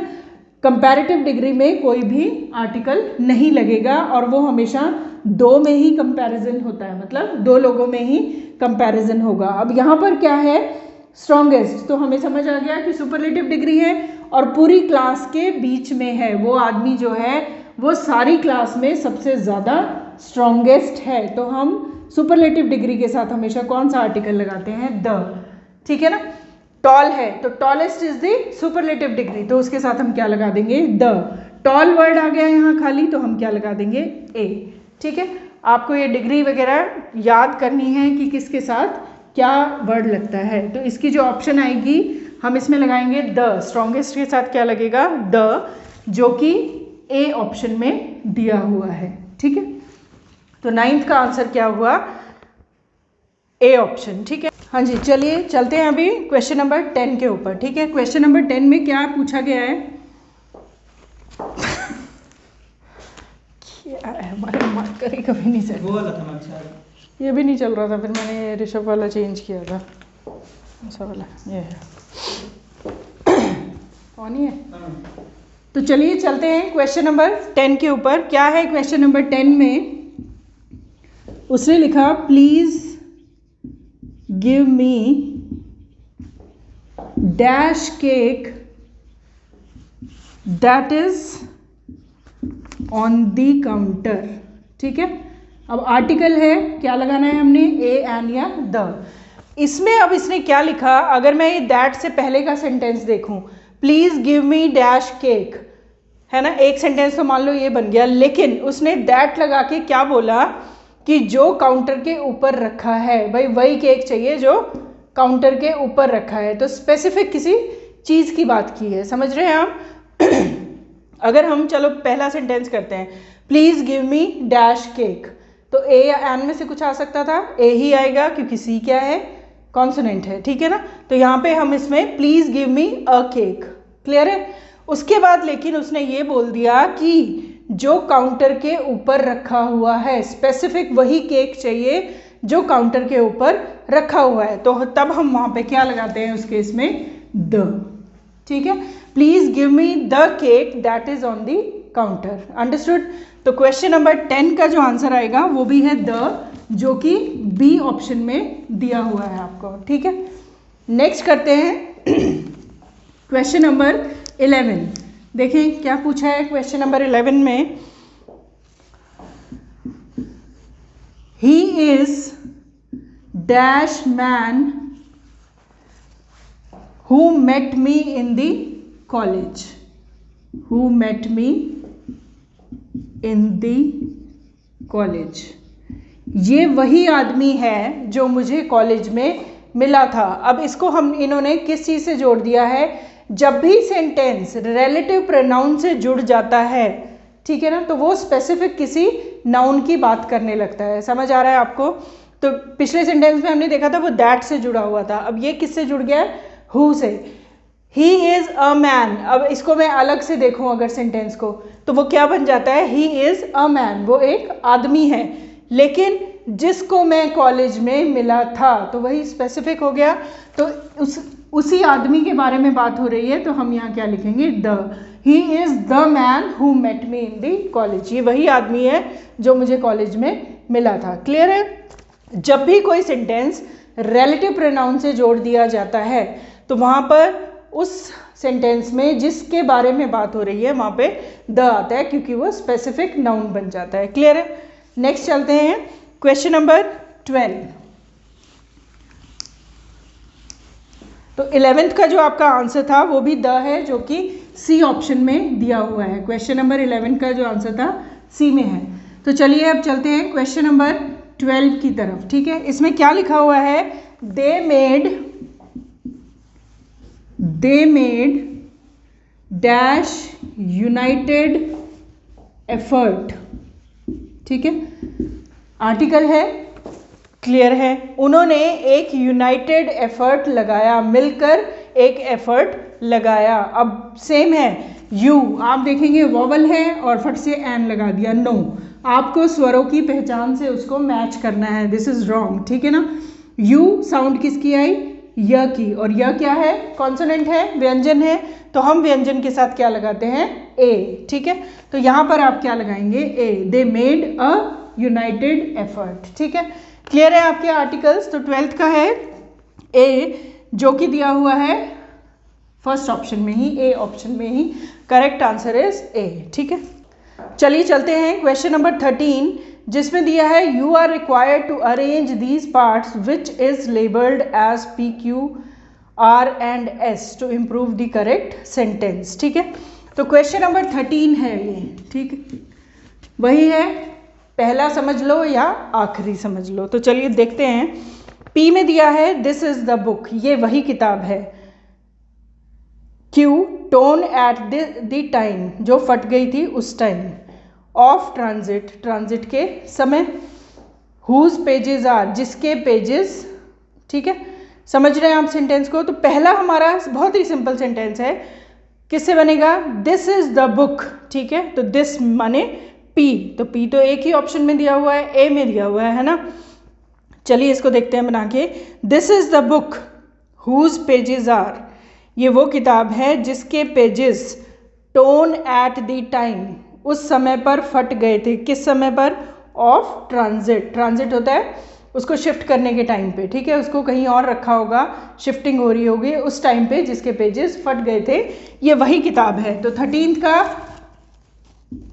ए is the correct option, that is PSQR, ठीक है। चलिए चलते हैं 14th क्वेश्चन पर। 14th क्वेश्चन में क्या है, ईच, ईच से सेंटेंस शुरू हो रहा है। पी देखते हैं, each if it was working, no मतलब कोई सेंस नहीं है। Each had to be tested to be sure, ये हल्का सा हमें लग रहा है कि हो सकता है, चलो देखते हैं इसको। R part of the rocket, each part of the rocket. अब एस देखेंगे आप, ऑफ दी भी दिया हुआ है साथ में, ठीक है। तो ऑफ दी का कहीं और सेंस नहीं बनता, ईच ऑफ दी से आपने इस सेंटेंस को शुरू करना है, जो कि एस है ना, फर्स्ट में आपका एस आ रहा है। तो एस कहाँ पर है, डी ऑप्शन में। चलिए देखते हैं करेक्ट करके उसको। एक और जो इसमें आप पकड़ पाएंगे फट से, जैसे वर्किंग परफेक्टली, अगर आप लास्ट वाला सेंटेंस बना के देखें कि परफेक्टली काम कर रहा है, समझ आ रही है बात आपको। तो अब पी जो है इसका लास्ट बनता है, तो हमारा जो एस वाला ऑप्शन मैंने बोला था उसी में ही पी भी दिया हुआ है, डी ऑप्शन। तो डी को ही पकड़ते हैं। Each of the part of the rocket had to be tested to be sure, उसको टेस्ट करना ज़रूरी है ये श्योर करने के लिए, if it was working perfectly, कि वो परफेक्टली काम कर रहा है या नहीं, ठीक है। तो 14th का आपका क्वेश्चन नंबर 14th का क्या आंसर बनता है, D is the correct option, ठीक है, जो कि SRQP है। नेक्स्ट है question number 15th, he would visit Delhi of 15 days, the man said that after a gap. तो इसमें देखते हैं क्या पहले बनता है। देखो of 15 days after a gap नहीं बनता, इसको छोड़ते हैं। पी और आर में से देखते हैं। ही would visit Delhi after a gap of 15 days, the man said that. सबसे पहले क्या आता है, द मैन सेड दैट। आप जब भी सेंटेंस बनाते हैं, है ना, तो कैसे लिखते हैं जब हम नरेशन करते हैं, डायरेक्ट इनडायरेक्ट स्पीच करते हैं, तो सेंटेंस कैसे बनता है, द मैन सेड दैट, ठीक है। तो आर से हमने पकड़ना है। अब आर की दो ऑप्शन दी हैं, सी और डी में भी आर है, तो ठीक है R. The man said that, Q of 15 days, no sense. The man said that he would visit Delhi, वो जाता था दिल्ली कब, इसमें देखो after a gap of 15 days, 15 दिन के गैप के बाद वो दिल्ली जाता था। तो क्वेश्चन नंबर 15th का जो आंसर बन रहा है वो भी आपकी ऑप्शन नंबर डी में करेक्ट आंसर दिया हुआ है। ठीक है, तो चलिए अब देखो पेपर में ना इसी तरह के आते हैं, आपको सिंपल ही आते हैं, मतलब कोई कोई वर्ड, लेकिन इन्हीं वर्ड्स को वो इतने पार्ट्स में डिवाइड कर देते हैं तो थोड़ा सा कन्फ्यूजन हो जाता है, जिसमें वो दे देते हैं SUVWX, है ना, तो इतने सारे पार्ट्स हो जाते हैं तो थोड़ा सा उसमें कन्फ्यूजन है। लेकिन आपने ये देखना है कि सबसे पहले सब्जेक्ट आता है, फिर वर्ब आती है, फिर मतलब हेल्पिंग वर्ब आई, तो फिर मेन वर्ब आती है, फिर उस तरह से सेंटेंस को बनाते रहिए और एक पार्ट को पकड़ लो, या आप स्टार्टिंग वाला या आप लास्ट वाला, बस। चलिए चलते हैं क्वेश्चन नंबर 16 की तरफ। Indicate the error in each of the following sentence. Error बताना है आपने। क्वेश्चन नंबर 16 दिया हुआ है, द जज was convinced, ठीक है, A part, that neither B part of the 5 accused was guilty, C part। ठीक है, ये है आपका पूरा C part, ये हो गया B part, ये हो गया A पार्ट, और no error is the D part. अब आप सेंटेंस को देखिए, द जज वॉज कन्विंस्ड, जज जो था कन्विंस्ड था दैट, कि कोई भी पांचों में से कोई भी दोषी नहीं था। ठीक है, पांचों में से कोई भी, नीदर, कोई भी, ठीक है ना, दोषी नहीं था। लेकिन हमने क्या पढ़ा हुआ है कि नीदर को जो है हम 2 नाउन के लिए यूज़ करते हैं, 2 नाउन के लिए नीदर को यूज़ किया जाता है। नीदर को हम किसके लिए यूज़ करते हैं? 2 नाउन के लिए। या तो वहाँ पे नीदर के साथ हम कंजक्शन देखें तो नॉर लगता है ना, जिसमें नॉर के बाद की हम नाउन देखते हैं कि वो सिंगुलर है या प्लूरल है। अब यहाँ नॉर का कुछ काम नहीं है, इसने बोला कि पांचों में से कोई भी दोषी नहीं मिला। जज जो था कन्विंस हो गया कि पांचों में से कोई भी दोषी नहीं है। ठीक है, पांचों दोषियों में से कोई भी गिल्टी नहीं है, मतलब कोई भी माफी वो नहीं है, गिल्टी फील नहीं कर रहा है। ठीक है ना, तो अब देखो आप, नीदर जो है 2 के साथ लगता है, लेकिन इसने यहाँ पर 5 अक्यूज्ड लिख दिया है। 5 अक्यूज्ड मतलब पांचों में से कोई भी नहीं, तो नीदर 2 के साथ यूज होता है। लेकिन जब 2 से ज्यादा यहाँ पे नंबर दे दिए जाते हैं, अगर यहाँ पे खाली लिखा होता द जज was convinced that neither of the accused was guilty, तो वो ठीक था सेंटेंस, क्योंकि यहाँ नंबर नहीं दिया। तो नीदर ऑफ द अक्यूज्ड हो गया, मतलब 2 भी हो सकते हैं, समझ आ रही है आपको। लेकिन यहाँ पे उसने नंबर दे दिया है कि 5 अक्यूज, तो 5 के लिए हम नीदर को यूज नहीं करते, तो उसकी जगह यहाँ पर क्या आ जाता, नीदर की जगह नन। ठीक है, नीदर, अगर यहाँ ईदर भी होता ना तब भी यही था। ईदर और नीदर दोनों के लिए सेम रूल अपनाया जाता है कि वो 2 नाउन के साथ लगता है। 2 से ज़्यादा अगर नंबर दिए हैं तो नीदर की जगह क्या हो जाता है, नन ऑफ, और ईदर की जगह क्या हो जाता है, वन ऑफ। समझ आ रही है? तो यहाँ पे हम क्या लगाएंगे, पार्ट बी में जो है एरर है, तो B is the correct answer. Neither की जगह यहाँ पे क्या आना चाहिए था, नन। ठीक है, ये वर्ब एग्रीमेंट का रूल था।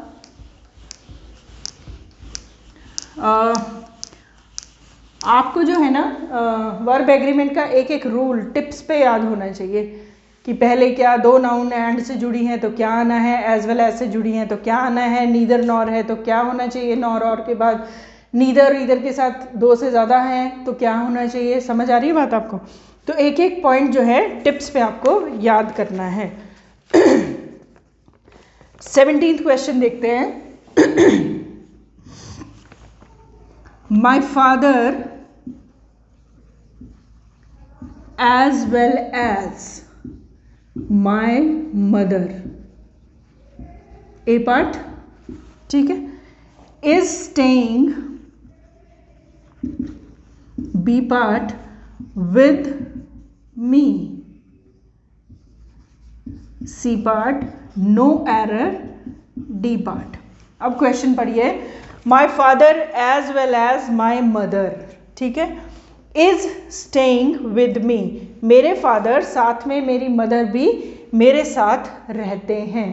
ठीक है ना, अब ये कंजक्शन है, अगर यहाँ होता my father and my mother are, ठीक है ना, अगर ये एंड से जुड़े होते दोनों नाउन तो हमारी वर्ब यहाँ क्या होनी चाहिए थी, प्लूरल, लेकिन ये तो एज वेल एज से जुड़े हैं, as well as, together with, like, unlike, जब इनसे वर्ड्स जुड़ जाते हैं तो वर्ब क्या आती है, सिंगुलर आती है, और वो भी फर्स्ट सब्जेक्ट के अकॉर्डिंग आती है। अगर फर्स्ट सब्जेक्ट यहाँ पर प्लूरल हो तो वर्ब क्या आएगी, प्लूरल ही आएगी, चाहे वो एज वेल एज के साथ जुड़ा हुआ है, ठीक है ना, as well as, together with, like, unlike, not only but also, ये जितने भी वर्ड्स हैं ना, इनमें आपने ये देखना है अगर वो जुड़े हैं तो मोस्टली जो क्या होता है, वर्ब सिंगुलर आती है, लेकिन फिर भी आपने चेक करना है कि फर्स्ट सब्जेक्ट के अकॉर्डिंग आती है। तो अब हम सेंटेंस देखें, my father as well as my mother, ठीक है, इज स्टेइंग विद मी, तो हमें यहाँ पे कोई भी गलती नहीं मिल रही है। अब option D is the correct answer, तो 17th का क्या है, D is the correct option. अब देखो कई बार जो नो एरर वाली ऑप्शन होती है ना, हम उसमें उलझे रहते हैं, क्योंकि हमें तो भाई एरर ढूंढना है, पूछा है एरर तो एरर तो बताना ही बताना है कहीं ना कहीं। तो ऐसा नहीं होता है कि बिना एरर वाला कोई भी क्वेश्चन नहीं आएगा, आप उसमें कई बार कई बच्चों को मैंने देखा है ढूंढते रहेंगे ढूंढते रहेंगे ढूंढते रहेंगे, लेकिन आपने अगर पकड़ लिया ना कि क्या है, किस बारे में है, कैसे है, क्या है, टिप्स पे आपको, जैसे कि मैंने बोला कि वर्ब एग्रीमेंट के रूल टिप्स पे अगर आपको याद हैं तो आप कभी भी इन क्वेश्चंस को करने में मात नहीं खाएंगे। बात आ रही है समझ? एंड है वर्ब आएगी प्लूरल, एज वेल एज है वर्ब आएगी सिंगुलर, एक बार इधर भी देख लो, फर्स्ट सब्जेक्ट सिंगुलर है तो सिंगुलर वर्ब आएगी। बात आ रही है समझ में? तो नो एरर भी आ सकता है ना, जहाँ आपको लग रहा है कि नहीं करेक्ट लग रहा है यार, ठीक है, तो देखना है आपने, है ना, टाइम वेस्ट नहीं करना उसके ऊपर कि भाई एरर तो हमें ढूंढना ही ढूंढना है, ठीक है ना, छोड़ दो उस क्वेश्चन को, आप बाद में देखो टाइम बचता है तो। समझ आ रही है बात आपको? वैसे तो अगर आपको टिप्स पे रूल याद हैं तो आप फट से उसका आंसर ढूंढ लेंगे कि इसमें तो हमें कोई भी एरर दिख ही नहीं रहा, चलो कर दो। नेक्स्ट क्वेश्चन नंबर 18, ठीक है। अब इसमें देखिए क्या लिखा है, द पुलिस हैज अरेस्टेड,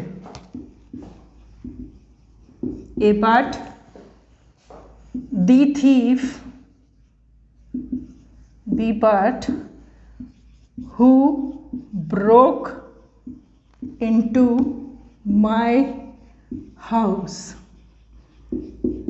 ये मैं इसलिए ऐसा जल्दी जल्दी में लिखती हूँ क्योंकि क्वेश्चन आपको साथ में दिखाई दे रहा है ना, ये क्लियर नहीं है आपको शायद दिख रहा हो, लेकिन आपको वहाँ पे दिख रहा है क्वेश्चन। तो क्वेश्चन को पढ़िए, the police has arrested the thief, इसमें तो कोई भी हमें नहीं दिख रहा है ना, who broke into my house, जो मेरे घर में घुस गया था, ठीक है ना, यहाँ पे भी ऐसा कुछ नहीं लग रहा, ब्रोक इनटू ही होगा, है ना, माय हाउस, द हाउस नहीं आना, कुछ नहीं आना, तो हमें इसको देखना है। ए पार्ट देखिए आप, पुलिस, इन्फेंट्री, कैटल, ये जितनी भी नाउन हैं, है ना, जब आप नाउन वाला टॉपिक पढ़ा होगा आपने तो उसमें देखा होगा आपने, अब ये कौन सी नाउन होती है, कैटल, इन्फेंट्री। अब यहीं पे ही देखो आप, अगर हम आर्मी वर्ड लिखते हैं तो हम वर्ब क्या लगाते हैं, सिंगुलर लगाते हैं, लेकिन इन्फेंट्री के साथ वर्ब क्या लगती है, प्लूरल लगती है, कैटल के साथ वर्ब क्या लगती है, प्लूरल लगती है,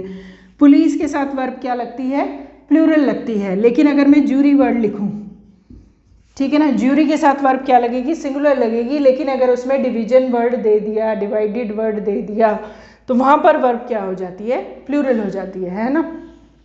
तो आपने ये 3 वर्ड याद रखने हैं, बस सिंपल सी बात है, कैटल, इन्फेंट्री, पुलिस, इनके साथ वर्ब हमेशा प्लूरल आती है, और यहाँ पे हमें क्या दी हुई है, सिंगुलर दी हुई है, तो हैज़ की जगह have is the correct answer.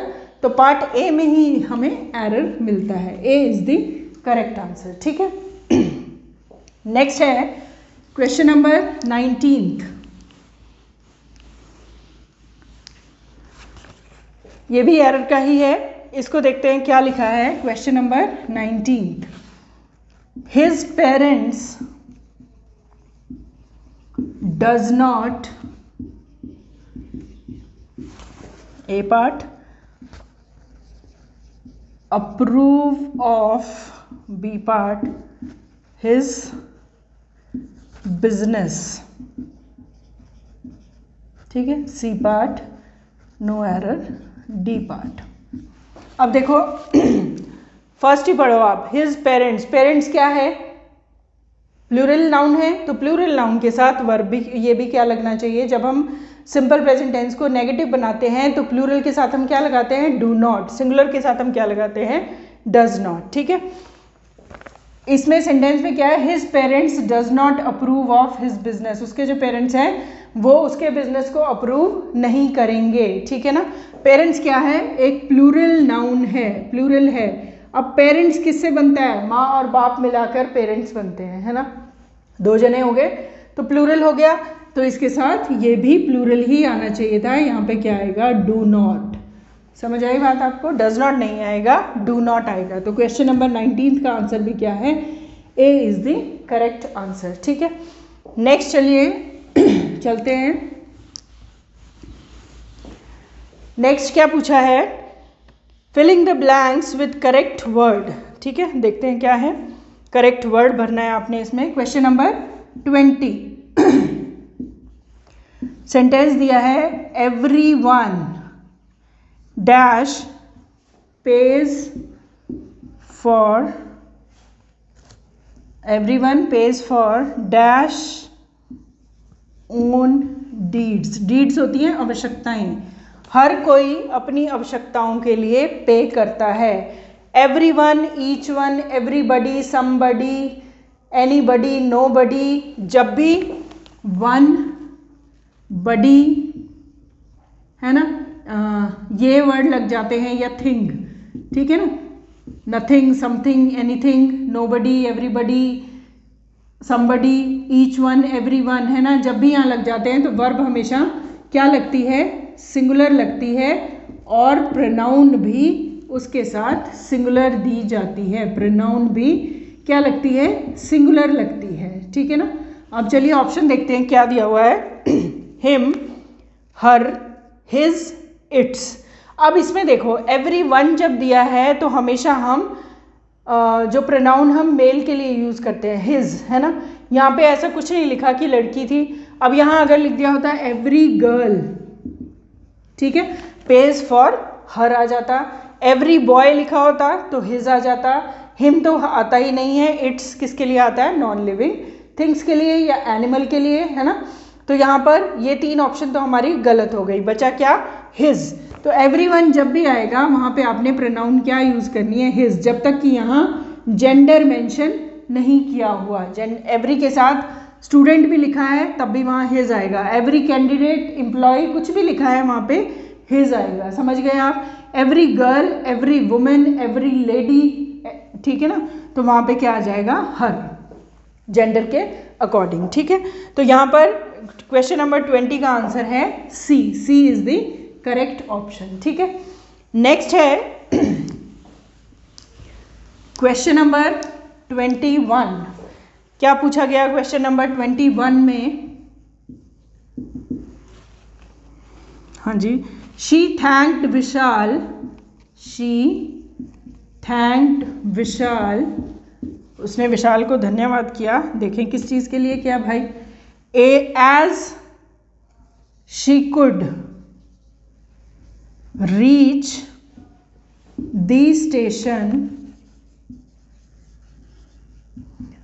On time dash his help. ठीक है ना। ऑप्शंस क्या दिए हैं? अब पहले सेंटेंस समझो। शी थैंक्ड विशाल, उसने विशाल को थैंक यू किया। एज शी, कौन? ये, कि वो could reach the station on time, उसकी मदद से वो स्टेशन जो थी टाइम पे पहुंच सकी। अब on time dash his help, है ना। ऑप्शन में क्या दिया है? In, on time in his help, उसकी हेल्प में नहीं। फॉर हिज हेल्प, उसकी हेल्प के लिए नहीं। वो खुद स्टेशन पहुंचना था, किसकी मदद से पहुंची? वो विशाल की मदद से। ठीक है, तो फॉर भी नहीं आएगा। सिंस, जब से वो मदद कर रहा था, नहीं, ऐसा नहीं है। नेक्स्ट है विद। ठीक है, किसकी मदद से वो स्टेशन टाइम पर पहुंच गई? विद हिज हेल्प, किसकी हेल्प से? विशाल की हेल्प से, के साथ वो स्टेशन पर समय पर पहुंच पाई। उसने विशाल को थैंक यू किया। ठीक है ना। क्लियर है सेंटेंस? तो विद आएगा यहाँ पे। क्वेश्चन नंबर 21 का जो ऑप्शन है D is the correct answer. ठीक है, चलिए अब चलते हैं क्वेश्चन नंबर 22 की तरफ। इसमें क्या पूछा है, ही रिमाइंड्स मी, मुझे वो याद दिलाता है क्या, डैश हिज ओल्ड, उसके पुराने हिस्ट्री टीचर की, किसकी याद दिला रहा है, वो मुझे उसके पुराने हिस्ट्री टीचर की याद दिलाता है। अब प्रेपोजिशन की, का, के, की, से, है ना, कहाँ से कहाँ तक, ये सब चीज़ें क्या हैं, प्रेपोजिशन में है। तो सेंटेंस हम पढ़ें, ही रिमाइंड्स मी, वो मुझे किसकी याद दिलाता है, की याद दिलाता है, किसकी, हिस्ट्री वाले पुराने टीचर की। ठीक है, ऑप्शन में दिया है of, on, to, none of these. तो इसमें आप क्या लगाएंगे, ऑफ का मतलब होता है का के, के लिए हम यूज़ करते हैं। ठीक है ना, तो यहाँ पे प्रेपोजिशन क्या आएगी, ऑफ, जो कि ऑप्शन नंबर ए में दे रखी है आपको। करेक्ट है, समझ आ गया आपको प्रेपोजिशन का था ये, 2 क्वेश्चन प्रेपोजिशन के डाले हुए थे इसमें। चलिए अब करते हैं नेक्स्ट क्वेश्चन, क्वेश्चन नंबर 23 में क्या पूछा है, choose the synonymous of given word sporadic का मतलब होता है कोई छुटपुट चीज़ें जो बोलते हैं, छुटपुट, वो छुटपुट काम के लिए आया हुआ है मेरे पास, छुटपुट। ठीक है ना, तो फर्स्ट इसमें ऑप्शन दिया है एपिडेमिक का मतलब होता है महामारी, जो कि आजकल चल रही है, आप सुन रहे होंगे, कोविड, जिसने बहुत ज़्यादा हिंदुस्तान में और हर जगह ही बहुत ज़्यादा गदर मचाया हुआ है, जो कि ख़त्म होने का नाम ही नहीं ले रहा। नेक्स्ट है वर्लिंग का मतलब होता है घुमावदार, तो ये भी नहीं बन रहा। ओकेजनल का मतलब होता है कुछ समय के लिए, ओकेजनली वो मिलता है, प्रासंगिक, छोटे तौर पर मिलता है, कुछ समय के लिए आता है, ओकेजनली आता है। ठीक है ना, स्टेगनेंट का मतलब होता है आलसी, कि वो बड़ा स्टेगनेंट सा बंदा है, स्टेगनेंट सा बॉय है, बड़ा आलसी लड़का है ना। तो हमने क्या करना है, स्पोरेडिक का सिनोनिमस बताना है, सिनोनिमस है छुटपुट। तो ओकेजनली मतलब कभी कभार, किसी अवसर पर, थोड़ी बहुत ही देर के लिए। ठीक है, जैसे हम बोल देते हैं ना। तो क्वेश्चन नंबर 23 का आंसर है सी। ठीक है, नेक्स्ट है question number 24, choose the antonyms of given word affluence होता है सुख, समृद्धि है ना, समृद्धि is the correct word affluence के लिए। तो देखिए इसके ऑप्शन में क्या दिया हुआ है। अब आपने क्या देखना है कि इसका एंटोनिमस पूछा है। मैं बार बार यही चीज़ बोलती हूँ, आपने जो ऊपर स्टेटमेंट दी है उसका ध्यान रखना है। कई बार हम ना फर्स्ट से ध्यान नहीं रहता कि सिनोनिमस चल रहे हैं, चलो सिनोनिमस है ना, तो थोड़ा सा ध्यान देंगे। ए में है मिजरी का मतलब होता है दुख। ठीक है, स्टैग्नेशन का मतलब होता है स्थिर होना, किसी चीज़ पर स्थिरता बनाए रखना, स्थिर रहना। नेक्स्ट है नेग्लेक्ट, किसी चीज़ को नकार देना, नामंजूर कर देना, नेग्लेक्ट करना, कि उसको नकार दिया उसने, कि वो मेरे सामने खड़ा था और मैंने उसे नेग्लेक्ट कर दिया। ठीक है ना। डी है पावर्टी क्या है, गरीबी। तो समृद्धि क्या होती है, रिचनेस है ना। तो इसका जो ऑपोजिट बनेगा वो क्या है, पावर्टी। तो D is the correct answer. ठीक है, क्वेश्चन नंबर 25 जो कि हमारा लास्ट क्वेश्चन है, चूज द सिनोनिमस। अब सिनोनिमस पूछा है जेनेसिस का मतलब होता है किसी चीज़ की शुरुआत करना, उत्पत्ति करना, उस चीज़ को उत्पन्न करना है ना। तो इसमें फर्स्ट ऑप्शन क्या है, स्टाइल का मतलब होता है कि उसका अंदाज बड़ा अच्छा है, स्टाइल बहुत अच्छा है। बी बिगिनिंग मीन्स शुरुआत करना। सी देखते हैं मूवमेंट होती है गति। नेक्स्ट है रेलिवेंट होता है कि वो उसका घर जो है मेरे घर से मिलता जुलता है, मेरे जैसा है, उसने आज मेरे जैसी ड्रेस पहनी है, रेलिवेंट ड्रेस पहनी है आज हम दोनों ने, मिलता जुलता। ठीक है ना। तो इसमें हमने क्या बताना है, उत्पत्ति मतलब किसी चीज़ की शुरुआत होना। तो आंसर इज क्लियर। क्वेश्चन है ऑप्शन है B is the correct answer. ठीक है, अब आपको इनके लिए वोकैबुलरी आपकी स्ट्रांग होनी बहुत ज़रूरी है, तभी आप हर वर्ड का मीनिंग देखिए और ऊपर स्टेटमेंट में देखिए क्या पूछा है। एंटोनिमस पूछा है, तो वो देखना है, सिनोनिमस पूछा है तो वो देखना है, ठीक है। चलिए, थैंक यू सो मच। कोई भी आपका डाउट है कमेंट बॉक्स में डाल दीजिए, ठीक है। Thank you. जय हिंद साथियों, कैसे हैं आप सब? उम्मीद करता हूं आप अच्छे होंगे। आपकी तैयारी अच्छी चल रही होगी, आपको बहुत मदद मिल रही होगी पेपर सेट से, ऐसा मैं उम्मीद करता हूं। ये जो पेपर सेट है इसका जो प्रीवियस सेक्शन है आपने कंप्लीट कर लिया है। अभी जो जीएस के और मैं साइंस का जो क्वेश्चन है उसको देखते हैं कौन कौन सा क्वेश्चन है और क्या उसके सॉल्यूशन होंगे। तो आपका पहला क्वेश्चन है इसमें, where did Arya come from in India? भारत में आर्य कहां से आए थे? आपके ऑप्शन है, ऑप्शन नंबर ए है अंटार्कटिका से, ऑप्शन नंबर बी है ईस्ट यूरोप से, मतलब पूर्वी यूरोप से, ऑप्शन नंबर सी है नॉर्थ यूरोप, उत्तरी यूरोप से, ऑप्शन नंबर डी है मध्य एशिया से, मिडिल एशिया से। तो सही आंसर क्या होगा आपका? इसका सही आंसर है option number D, Max Muller की थ्योरी थी। तो इसका सही आंसर हो जाएगा ऑप्शन नंबर डी। क्या है ऑप्शन नंबर डी में? मध्य एशिया से आए थे। डिफरेंट लोगों ने अलग अलग कहा कि अलग अलग जगह से आए थे, लेकिन अभी के डेट में जो सबसे मान्य थ्योरी है वो यही है कि आर्य कहां से आए थे? मध्य एशिया से आए थे।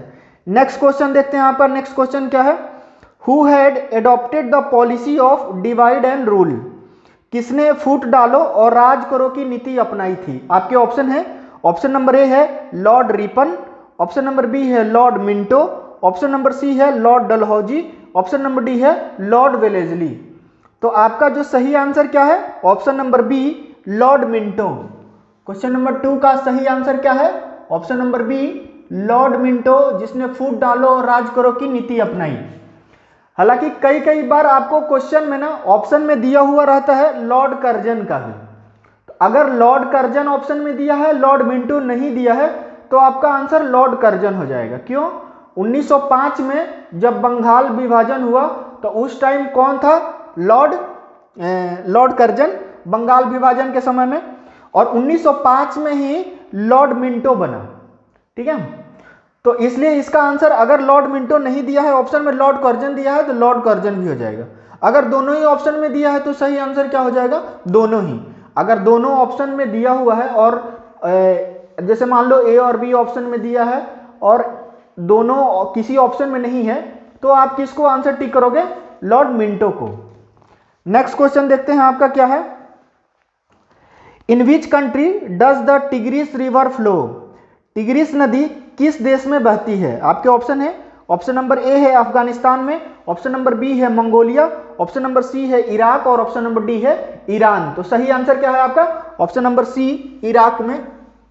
तो सही आंसर हो जाएगा इसका क्वेश्चन नंबर 3 का ऑप्शन नंबर सी, इराक में। टिग्रिस नदी कहां पे बहती है? इराक में। नेक्स्ट क्वेश्चन देखते हैं आपका क्या है। नेक्स्ट क्वेश्चन है, where is Sariska century?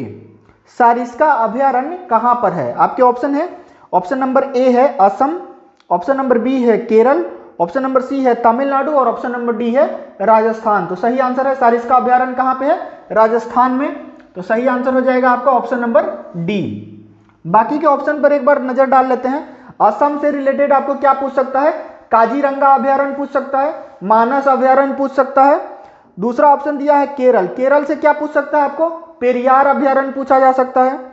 Option number C है आपका तमिलनाडु, तमिलनाडु में मुदुमलाई, इंदिरा गांधी अभयारण्य, ये दोनों अभयारण्य तमिलनाडु में है। तो आपसे कोई सा भी क्वेश्चन पूछा जा सकता है। नेक्स्ट क्वेश्चन देखते हैं क्या है आपका। What is the currency of Saudi Arabia? सऊदी अरब की मुद्रा क्या है? आपके ऑप्शन है, ऑप्शन ए है दिनार, ऑप्शन बी है लीरा, ऑप्शन सी है रियाल, ऑप्शन डी है नॉन ऑफ दीज। तो सऊदी अरब की मुद्रा क्या है? रियाल। तो सही आंसर क्या हो जाएगा? Option number C. इसका सही आंसर हो जाएगा ऑप्शन नंबर सी, सऊदी अरब की मुद्रा है रियाल। तो बाकी दिनार किसकी मुद्रा है? कुवैत की। ऑप्शन बी था लीरा, लीरा किसकी मुद्रा है? तुर्की की। नेक्स्ट क्वेश्चन देखते हैं आपका। Nucleus of an atom was invented by? परमाणु के नाभिक का आविष्कार किसके द्वारा किया गया था? मतलब न्यूक्लियस का आविष्कार किसके द्वारा किया गया था? आपके ऑप्शन है, ऑप्शन नंबर ए है रदरफोर्ड, बी है आइंस्टाइन, ऑप्शन सी है डाल्टन, ऑप्शन डी है चैडविक। तो न्यूक्लियस का आविष्कार किसने किया था? आप सबको पता है, इसका आविष्कार रदरफोर्ड ने किया था। तो सही आंसर क्या हो जाएगा आपका? इसका सही आंसर हो जाएगा ऑप्शन नंबर ए, रदरफोर्ड। नेक्स्ट क्वेश्चन देखते हैं। चैडविक ने न्यूट्रॉन का आविष्कार किया था, पता ही है आपको। नेक्स्ट क्वेश्चन है आपका, radar was invented by, radar का आविष्कार किसने किया था? आपके ऑप्शन है फ्रैंक व्हाइट ने, ऑप्शन बी है लैंडस्टीनर, ऑप्शन सी है मार्कोनी, ऑप्शन डी है एएच टेलर और एलसी यंग ने। तो पहले रडार का फुल फॉर्म क्या होता है? रडार का फुल फॉर्म लिख लो आप। रडार का फुल फॉर्म होता है रेडियो, यहां लिख देता हूं मैं, रडार, RADAR, रडार। रडार का फुल फॉर्म क्या होगा? Radio detection and ranging, radio detection, radio detection and ranging, radio detection and ranging radar का फुल फॉर्म है। इसका आविष्कार किसने किया था? तो सही आंसर क्या हो जाएगा आपका? Option number D, H Taylor और एलसी यंग ने। तो क्वेश्चन नंबर 7 होगा ये आपका, इसका सही आंसर हो जाएगा ऑप्शन नंबर डी। बाकी जो ऑप्शन है, फ्रैंक व्हाइट ने किसका आविष्कार किया था? जेट इंजन का, ब्रिटिश जेट इंजन, ब्रिटिश के, ये ब्रिटेन के साइंटिस्ट है। लैंडस्टीनर आपको पता है रक्त समूह का, और मार्कोनी भी आपको पता है रेडियो का आविष्कार किया था। नेक्स्ट क्वेश्चन क्या है आपका? नेक्स्ट क्वेश्चन देखते हैं। नेक्स्ट क्वेश्चन है कि वह ग्रह जो सूर्य के चारों ओर 88 दिनों में पूर्ण परिक्रमा करता है, the planet which complete revolution in 88 days around the sun is, कौन सा प्लैनेट है आपको बताना है। रिपीट कर देता हूं question, the planet, next question है आपका, the planet which complete revolution in 88 days around the sun is, वह ग्रह जो सूर्य के चारों ओर 88 दिनों में परिक्रमा पूरी करता है, कौन सा ग्रह है? आपके ऑप्शन है, ऑप्शन नंबर ए है मरकरी, ऑप्शन नंबर बी है वीनस शुक्र, ऑप्शन नंबर सी है मार्स, ऑप्शन नंबर डी है शनि ग्रह। तो सही आंसर 88 दिनों में कौन परिक्रमा पूरी करता है? बुध ग्रह, मरकरी, ऑप्शन नंबर ए। तो इसका सही आंसर हो जाएगा ऑप्शन नंबर ए, मरकरी। बाकी शुक्र ग्रह कितने दिनों में? 224.7 दिन में। ऑप्शन सी है मंगल ग्रह, कितने दिनों में? 687 दिनों में। लास्ट ऑप्शन है शनि ग्रह, कितने दिनों में? 29.5 साल में, ठीक है ना, 29.5 ईयर्स में। नेक्स्ट क्वेश्चन देखते हैं क्या है आपका, विच mirror is use for saving purpose, saving उद्देश्य के लिए, सेविंग के लिए किस दर्पण का उपयोग किया जाता है? आपके ऑप्शन है, ऑप्शन नंबर ए है कनकेव मिरर, ऑप्शन बी है कन्वेक्स मिरर, ऑप्शन सी है प्लेन मिरर, ऑप्शन डी है नन ऑफ दीज, इनमें से कोई नहीं। तो सही आंसर क्या हो जाएगा? सेविंग मिरर के लिए किसका यूज करते हैं? कनकेव मिरर का, आप सबको पता है। इसका सही आंसर हो जाएगा क्वेश्चन नंबर 9 का ऑप्शन नंबर ए, कनकेव मिरर। कन्वेक्स मिरर का उपयोग आप जानते हैं गाड़ियों में रियर व्यू मिरर के तौर पे इसका यूज किया जाता है। कनकेव मिरर का, कन्वेक्स मिरर का गाड़ी में रियर व्यू मिरर के तौर पर यूज किया जाता है। कनकेव मिरर का जो और भी यूज है, और किस किस चीज में यूज किया जाता है? गाड़ियों की हेडलाइट में, टॉर्च में, और डेंटिस्ट जो आपको देखते होंगे आप, जो ग्लास यूज करते हैं उसमें, और किसमें? सोलर कुकर में। तो डिफरेंट चीजें हैं जिसमें कनकेव मिरर का यूज किया जाता है, ठीक है। नेक्स्ट है आपका question, the chemical name of vitamin C is, vitamin C का रासायनिक नाम क्या है? आपके ऑप्शन है, ऑप्शन नंबर ए है रेटिनॉल, ऑप्शन नंबर बी है ascorbic acid, option number C है कैल्सीफेरॉल, ऑप्शन नंबर डी है थाइमीन। तो सही आंसर क्या होगा आपका? विटामिन सी का रासायनिक नाम क्या है? Ascorbic acid. तो इसका सही आंसर हो जाएगा आपका क्वेश्चन नंबर 10 का ऑप्शन नंबर बी, ये सही आंसर हो जाएगा। बाकी जो रेटिनॉल है किसको बोलते हैं? विटामिन ए का रासायनिक नाम है, ऑप्शन सी है कैल्सीफेरॉल, किसका नाम है? विटामिन डी का, ऑप्शन नंबर डी है थाइमीन, किसका नाम है? विटामिन B1 का। यहाँ पे आपका ये सेक्शन कंप्लीट होता है जो जीएस जीके और साइंस का पोर्शन था। अगर आपको हमारा वीडियो अच्छा लगता है, वीडियो को लाइक करिए, कोई भी डाउट है तो कमेंट सेक्शन में डाउट पूछिए, वीडियो को ज़्यादा से ज़्यादा लोगों तक शेयर करिए।